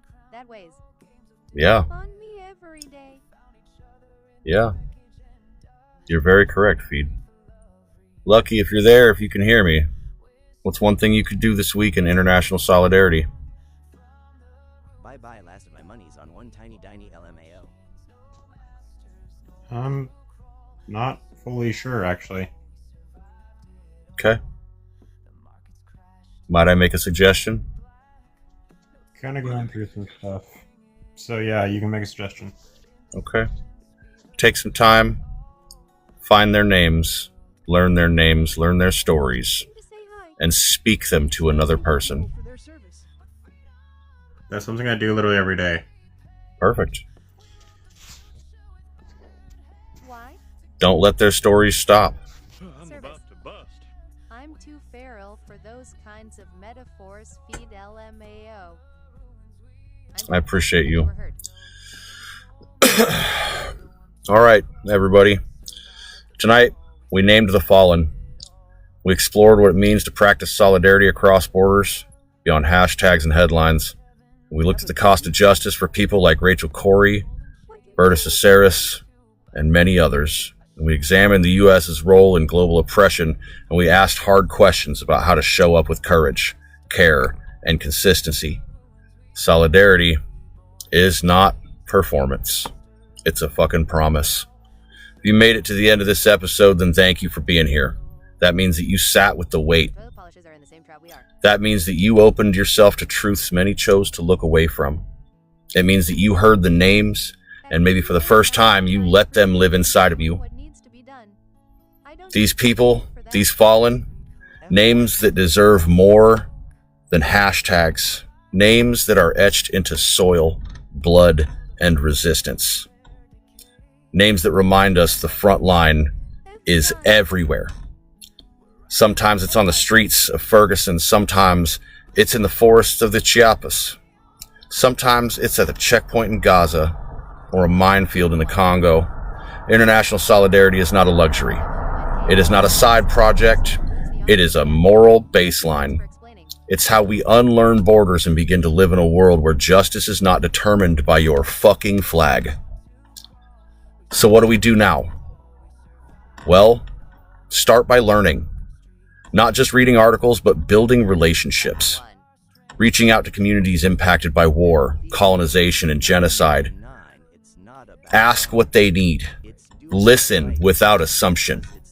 Offer time, resources, platforms, and most of all, consistency. We protest when our government funds apartheid. We boycott companies profiting off of oppression. We support movements that exist beyond our own survival. And when we mourn, do it fully. Without filters, without forgetting, because that grief has power. And it can fuel a future where no more mothers have to bury their revolutionary children. To my panel tonight, thank you very much for being here, for your honesty, your vulnerability, your willingness to sit in the fire of these stories. You showed what solidarity can look like in conversation. You brought your raw selves. You gave the space meaning. To everyone listening, don't let this episode be where it ends. Let it be where it begins. Pick one action, one connection, one name. Let it shape what you do tomorrow. Let it interrupt your comfort. Let it demand more of you. It's not about being perfect. It's about being present. So raise your fists, open your heart, and remember, Borders are fucking fiction. Empires fall, but love and justice can stretch across oceans when we let them. Thank you again for joining me on another episode of Interviewing Humanity. As always, I've been Sludge Knuckle. You've been amazing. And this has been Interviewing Humanity. To the fallen, we see you. To the fighters, we stand with you. And to the future, we're fucking coming. I'm going to leave the panel open for a few minutes. Please feel free to connect. If anybody wants to come over to the Discord, I'll be going there next. I love you all.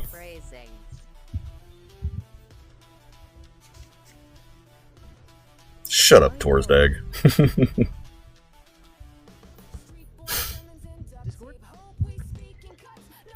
Yeah, I've got a Discord server where we come together, watch movies, hang out, have conversations, and get to know each other on a better basis. Connection is important. Community is unity. Community is unity. And mutiny. Yeah. Yeah. And mutiny, schmutiny. Man, I'm sorry. I'm still riled up about the fake fucking eviction notice. Like, it's not even my landlord's signature on it, and there's no other signatures. That is insane. That is some insane shit. Right? Yeah, the reason for terminating is landlord is selling the property, and then it's not his signature, and it's even glitched out on the paperwork. And there's sounds like some bullshit. Yeah, right? And it's because my husband told the realtor that he will not allow anyone else to visit the house when he's not here, because whenever it's me, then, you know, like me being a female and like just my upbringing, when a man is being pushy, my brain says pause, you know? And so it's like I said, hey, the dishwasher doesn't work. It floods the house. So he turned it on. Hey, the toilet doesn't work. So he fucked it up. You know, hey, I just bought that washing machine for $50 and I just got the balance right. So he moved it. And, you know, it's just immediate sabotage every time. Like, even, I don't even remember who I was talking to. I went to the grocery store yesterday, and there was a woman who had tried to unalive me years ago, following me around in a goddamn electric fucking scooter. Yeah, no, fucking U.S. military, don't even get me started on that. The hospital here is about to get shut down, and it's all Navy run. It's a shit show, and I'm frustrated. Sorry, It is a shit show, and you definitely deserve better than to have to go through that shit. Feel free at any time to go ahead and throw their names into a live stream. Ketchikan Gateway Borough. Gotcha. Like it's a corporation. It's a corporate penal colony with a belligerent armed occupation force. The Coast Guard. It's supposed to be an auxiliary refueling base, but it's a full base. It's only supposed to be a refuel station. It's a full base, and they have three combat-ready ships in port at all times, and they also have the only other place you find the same MARSEC signs is in Guantanamo Bay. Yep. Well, what's your take on the 15-minute cities that are underground? I mean, the bases that are under... My take is they can fucking have them. They can have them. They want to put themselves a mile underground where they can be buried easily. Go for it. Let them play dwarfs. They want to LARP as dwarfs. Let them. Damn, I've never heard it that way before. Wow. It's off to work we go. Do do do do, and there goes a bomb. Oops. We're trapped. Space weather. No, we're going to hope more. We're going to hope more for just natural occurrences. Have you seen? Because the Earth is pissed. Circling around? Yeah, no, I asked for a landslide the other day and got 4. One at a time, everybody. One at a time, everybody. What was that feed? Have you seen the green laser video circling around? Be more specific. There was a direct energy weapon that was like a green laser from the sky that was... I swear to God, if you say Jewish space laser, we're going to have a problem. No, it's I called the don't finger of know God. the origin of the laser. I just saw a video of a laser circulating around, and you sound more educated than me, so I wanted your take on it, because I totally believe it was AI We've generated. had It's called the directed finger energy of God. weapons for decades now. Yeah, my buddy Yeah. who's over in 51 just got that tattoo on his arm. He paid $300 to get a massive laser tattoo. Like, it's just a massive ball of energy and then a direct energy weapon. Yes, we've had directed energy weapons for a long time, along with weather manipulation devices at NOAA and all kinds of things. They're not necessarily new. You're actually educated. Do you know why... Go ahead. Sorry. Do you know why Team Dark is reverse engineering when they shoot down the craft? Like, obviously, they have a button on the switchboard that can annihilate all of humanity the moment we become hostile enough to warrant it. Why are we going for that? The Ark of the Covenant isn't going to protect us. Ark of the Covenant. Yeah. So the thing that I'm more concerned about in this present moment is the fact that we, as a collective consciousness on this planet, aren't being active enough. Well, I hypothesize that there's an informational download going on throughout the metaphysical world that has nothing to do with the human population, so slowly but surely we will be woken up. Yeah. And in the meantime, while we're waiting for this slowly but surely, what are we going to do about those that are being left behind? Yeah, that's the really sad part, is because everything's kicking up so hard, it's getting so much more intense and so many more people are getting targeted. It's monstrous. It all starts with you. We are also witnessing the second fall of Rome right now. It's like the third or fourth, but yeah. Oh, well, you know what I mean. I'm a space cadet. Okay. Yeah. Please take So- everything I say with a spoon of salt. No worries. So Tartaria? Yeah, agreed, Torsdag. A lot of the Yeah. modern Be spiritual careful with that stuff. is gateways to Aryan ideologies. It's really dangerous. When it comes right down to it, it starts with each of us. There are too many things for us all to do. So, instead of postulating, instead of wondering, instead of consuming self with possibility, go out there and be the possibility. Find somebody who needs the assistance and just do the thing. For sure. There's too much inaction, too much conversation, and here on this fun, weird-ass fucking platform, too much fucking debate. Yeah. Yeah, the Way too much debate. duality of man and the allowance for cognitive dissonance to create conflict when there shouldn't be any is a thing that people without high intelligence or pattern recognition fall into quite often. Yeah, it's the it's a fun little evolution that happens in these times. Yeah, the conversation of the initiate versus the adept. You can't cast your pearls to swine because they don't know what pearls are. Shit. Well, the whole issue is what they're taught, how they're taught, right? They are blind. Does begin with education. Yeah, the Rothschild matrix. You have to go through a disillusionment. That's why some of the boots who went over in Desert Storm to go collect artifacts, realized. Torsdag, would you mind coming up into this box? You have some things to say.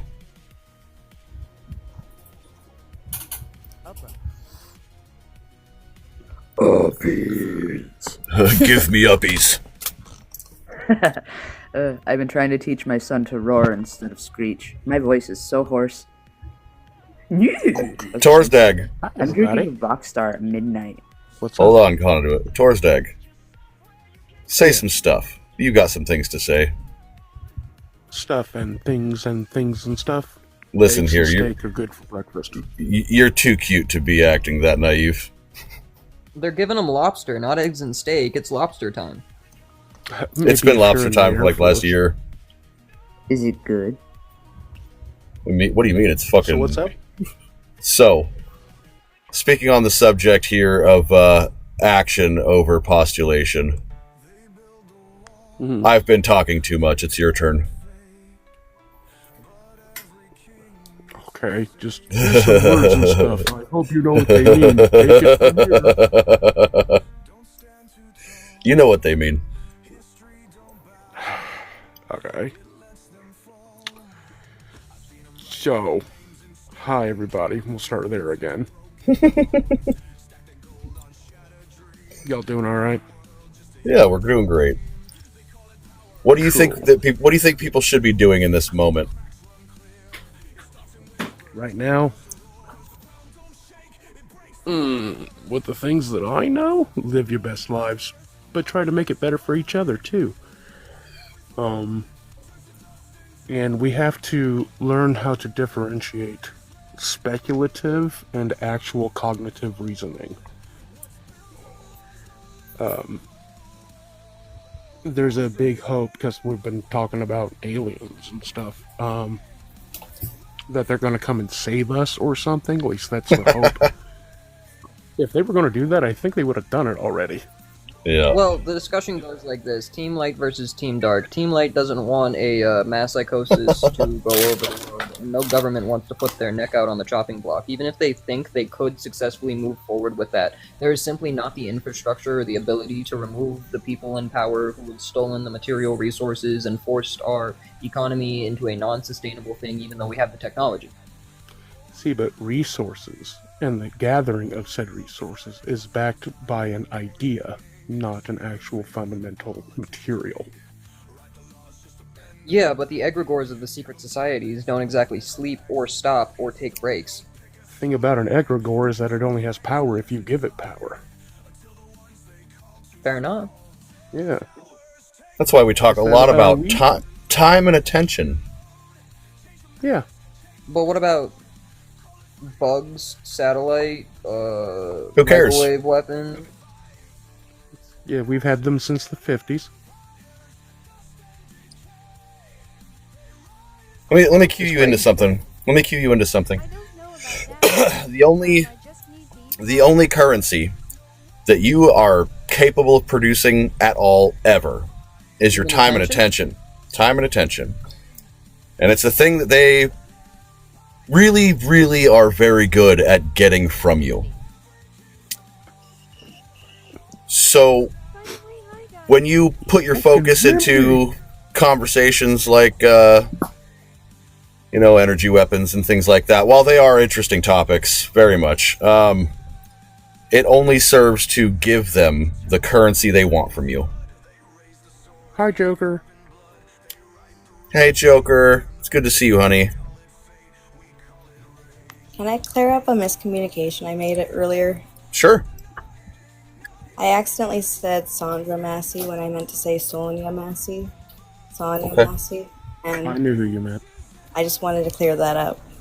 Not Okay. Sandra, it's Sonia. Also, right, speaking on the subject with Sludge Knuckle, your time is the most valuable thing you got, right? Whatever you're investing that time into is ultimately never going to come back. So be productive with your time. Yeah, I was born with a sword in my hands, designed to protect my family. I take that obligation to my grave.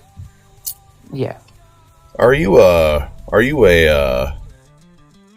what's the term? Are you a birthright? You know me. What? Are you a birthright? I don't think I have any birthrights, no. Okay. What does birthright mean? Torsdag? Oh, I don't know nothing about it. Birthrights are people who, the firstborn, generally sons of a family, are left with the mantle, the figurehead, the family crest, the sword and shield. Yeah, then yeah, actually. I thought so. Yeah, I'm... Where are you from? PA originally. I'm over in the West Coast right now. Are you? Yeah. I am too. Where? OR. Me too. Where? NorCal border. Ah. You talking Medford? Yeah, around there. About 2 hours away. Okay. Cave Junction? K Falls. Okay. K Falls? Fuck, man, I'm sorry. Yeah, you know the nickname? I do, yeah. I am not a fan of that fucking area. I'm sorry you were there. I got family out in Bonanza that owns land. They're ready for whatever happens. So. I fucking hope so. Unless the volcanoes, you know. Again, time and attention. Do you know? Do you know what it means? Do you know what it means to manifest reality? Thought powered by will, fueled by emotion, and then every time you do that, whenever you force one reaction, an equal opposite reaction has to occur on the other side. So there's really no point in pulling the curtain because it's a destructive thing. Mm. That's circumstantial. It depends on intent. Manifesting reality is based on intent, yeah.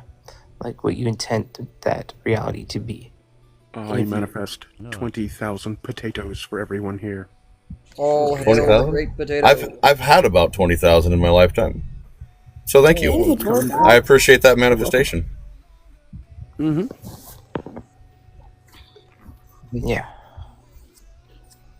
Because, we all know money isn't real, so might as well be something real, like potatoes. Yeah. Fudge, where are you located?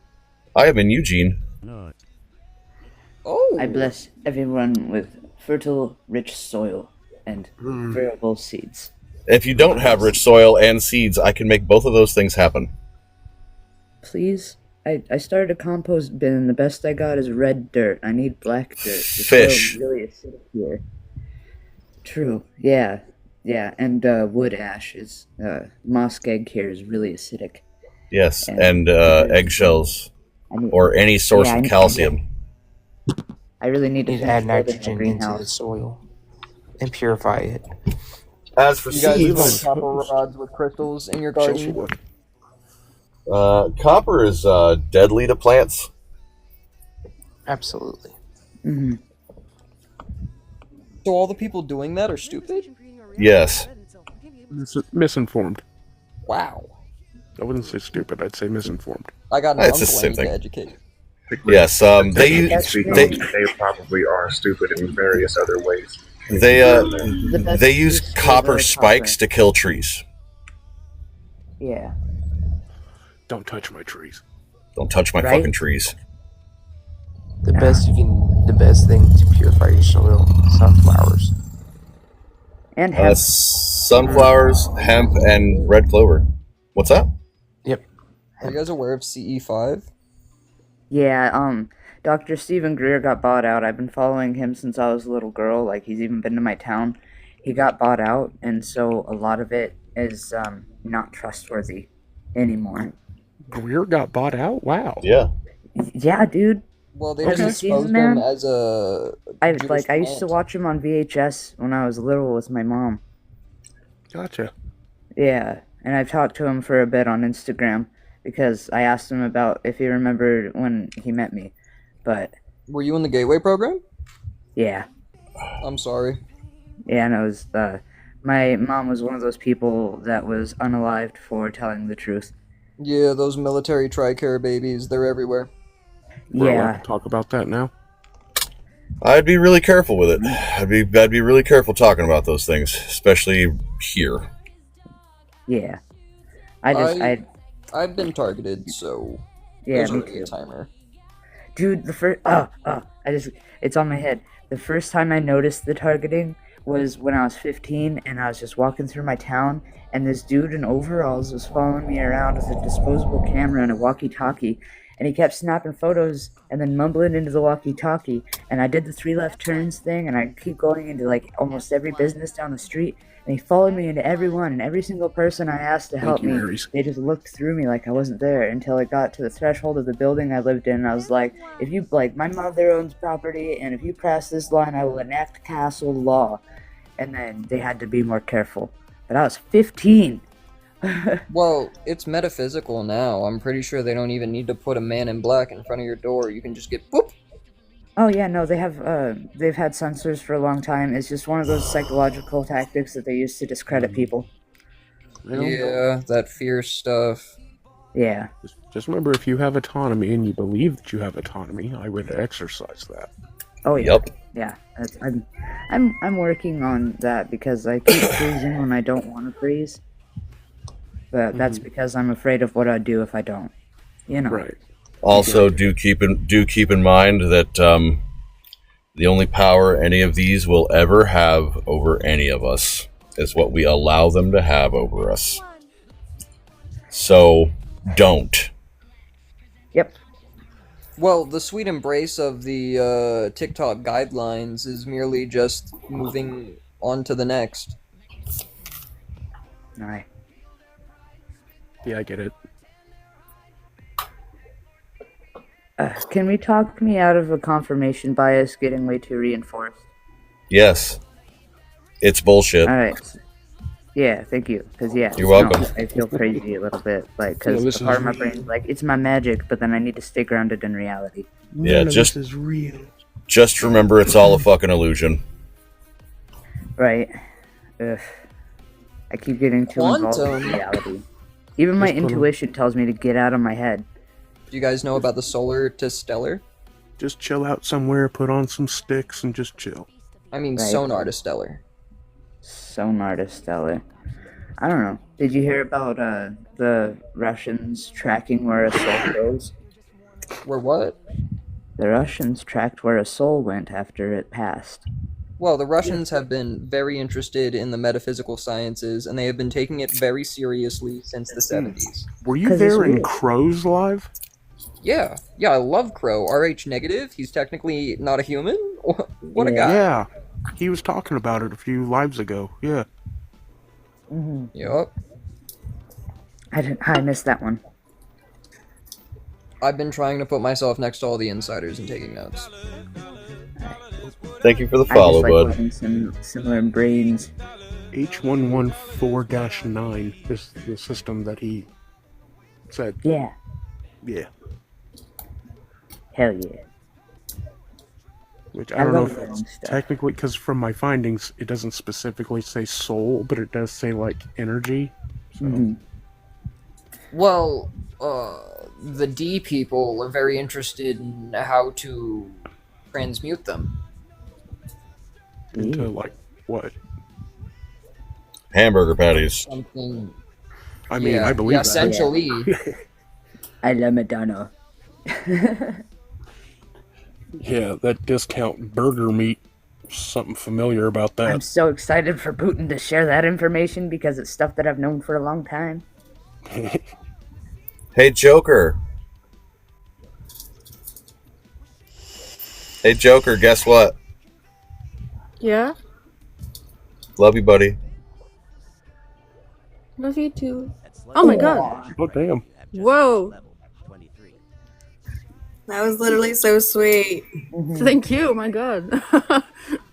Hell yeah. Peekaboo, I see you. I have a child. Blood, are you affiliated with any societies?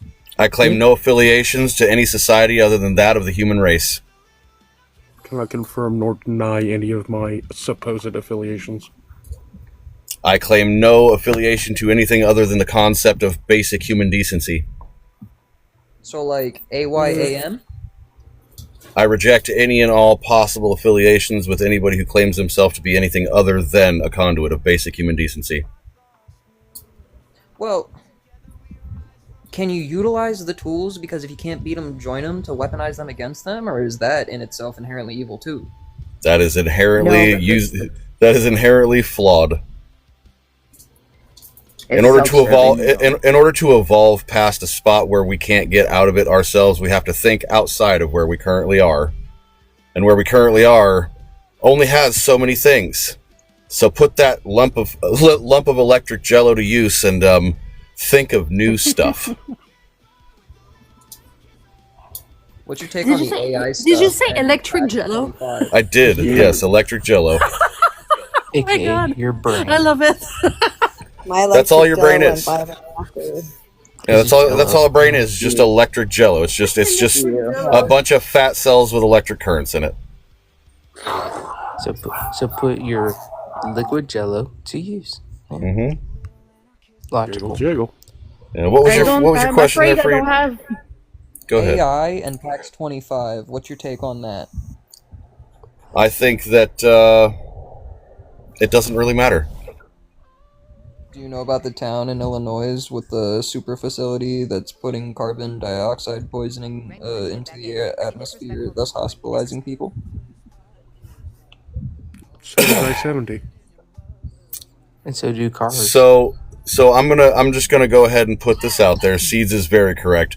We are honoring the fallen activists around the world today, and redirecting the conversation towards things that don't matter, because it doesn't matter. What matters is stepping into the shoes that they left behind and taking the action necessary to change things instead of postulating what could be. So, Can like, I ask what a they did in question? Wabandu? One at a time, please. Joker, what were you saying? Oh, sorry, no, I didn't want to interrupt. Go I ahead. I was just having a question because I don't want to like have a bad interpretation, but it's like really like my brain is focusing on it. I just wanted to know, like, I heard someone said about manifestation like of Manifesting reality? Yeah, like yeah, sorry, I struggle to talk. Like what the person meant by that. Yeah. Manifesting reality is setting your intention towards a goal and making it happen. That's it.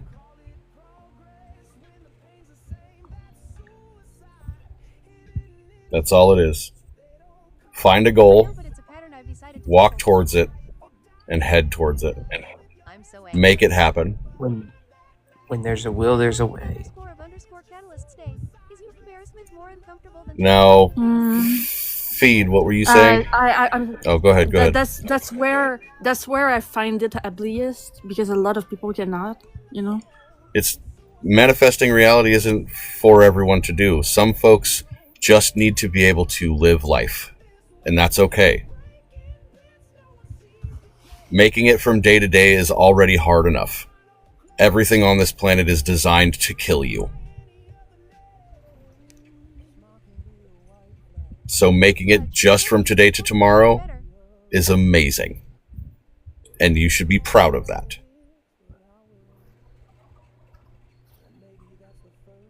And if you can't be, I will for you.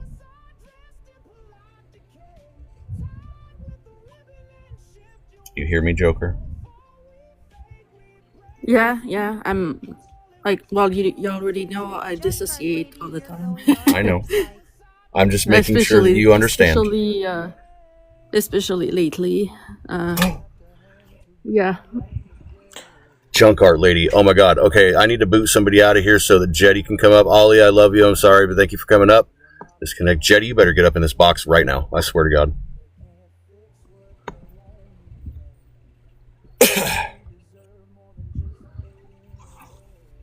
Hey, buddy. Hey, dude. How you doing? I feel like shit and I'm dying. I was worried about that. Love y'all, mean it. Good night. Love you too, Moon. Get out of here. How's your brother?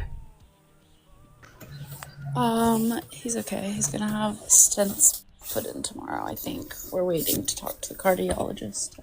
Okay. But yeah, you gotta take your health seriously. Hey, I'm taking diuretics. Is that not serious enough? I don't know. Maybe you need to come pick some herbs from my garden. Absolutely not, sir. Well, it's literally all I've got. In the meantime, I'm trying to make sure that the folks who aren't able to pull themselves out from the bushes by the fucking creek are getting the mutual aid fucking harm reduction shit they need. So.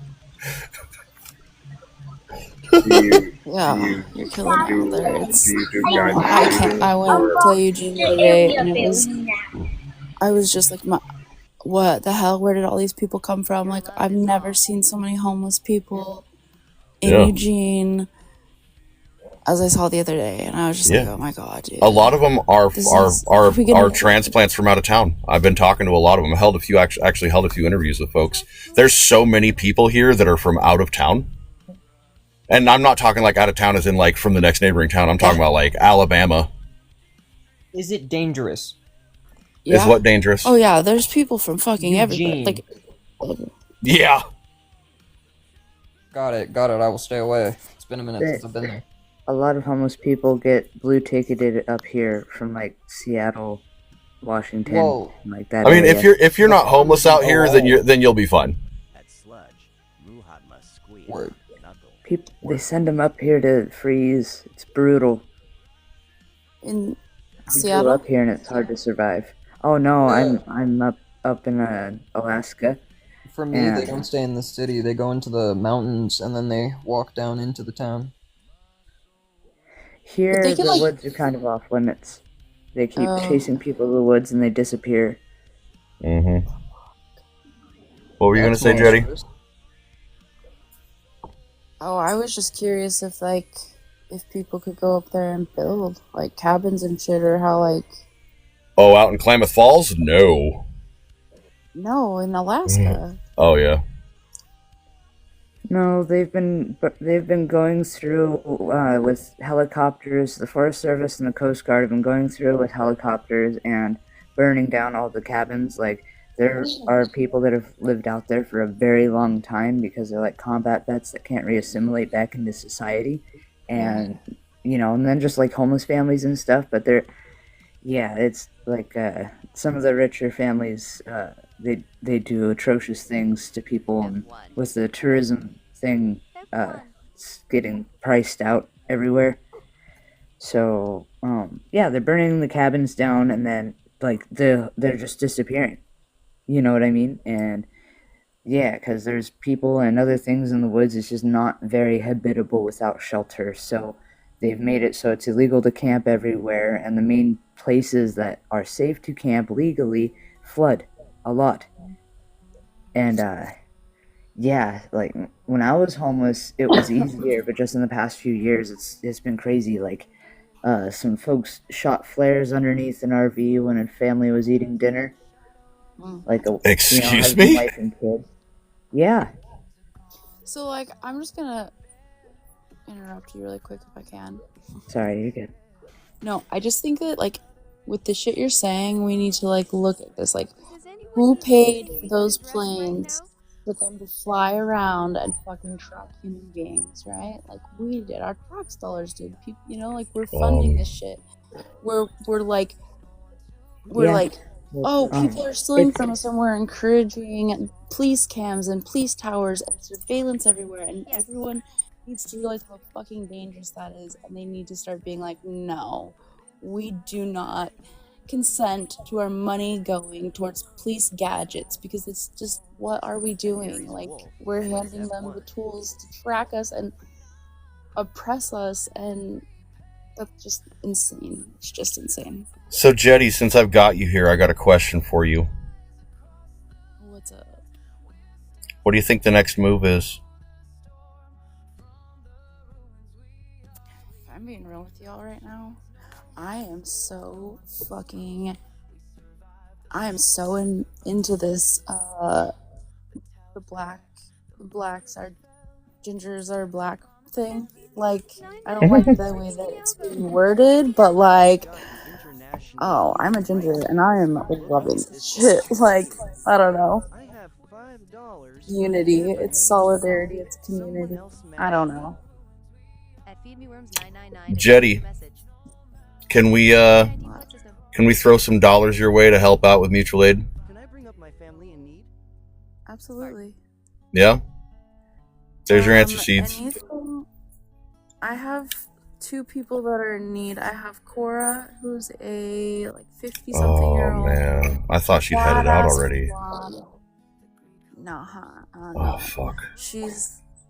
I love Cora, and she is unhoused, and she has stage 4 cancer that has spread through her entire body. She's not currently on hospice and on morphine and dying in her car. It's broken down. and she's nobody. I have to like get her food and things. So there's money that could go to Cora, or I have another person who the repo people have been like playing shark around her truck. She's like freshly off the streets. She's, you know, struggling to get it, but she's there and she just needs a little help. So I'm trying to raise $800 to help keep her car from being money, but you'll throw 5 Okay. on it. So Well, myself and Seeds got $5. $5 on it. Anybody else? Conduit _of _catalyst. It's okay. You may know someone who does. Ask them. A Junker, is she in your bio? Oh, Jetty's made a couple videos about Cora. yeah, When am I going to see you again? I was just thinking the same thing. I have to head towards Washington on Monday. I'm going to Les Schwab tomorrow to get tires.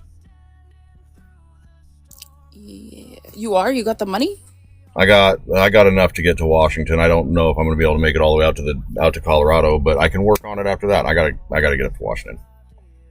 What's the reason for your trip? Which one? Washington. I have some offspring that are reaching their annual eclipse of the year, so I'm going to go up and spend some time with them. Hell yeah. So wait, are you not going to Colorado? I am going to Colorado, but I am going to go and visit my children first because their birthday's on the 7th. Hell yeah. Okay. Yeah. So what day are you? When are you leaving? Monday. Okay, my sister will be here. My whole fucking family is coming into town. My kid's graduating high school, so That's awesome. it's gonna be insane. But maybe I'll bring my sister over and we'll come see you. I'll bring you something. I have a gift for you. You need to make some wheat paste. Ooh. Okay. I'm down. Okay. All right. I'll hit you up tomorrow. Okay. I'm gonna send $5 to your Cash App to help out with Cora. Okay. Thank you, dudes. Appreciate you. Love you. I'm gonna hop off here. Love you. I gotta go watch me some freaking Orange is the New Black TikTok. Okay, I'll do the thing. Or Orange and Black TikTok. Whatever the fuck they're saying. You're wonderful. Stay safe out there. I got you. too, love Don't stress about it. Get me out of here. Hey, get the fuck out of here.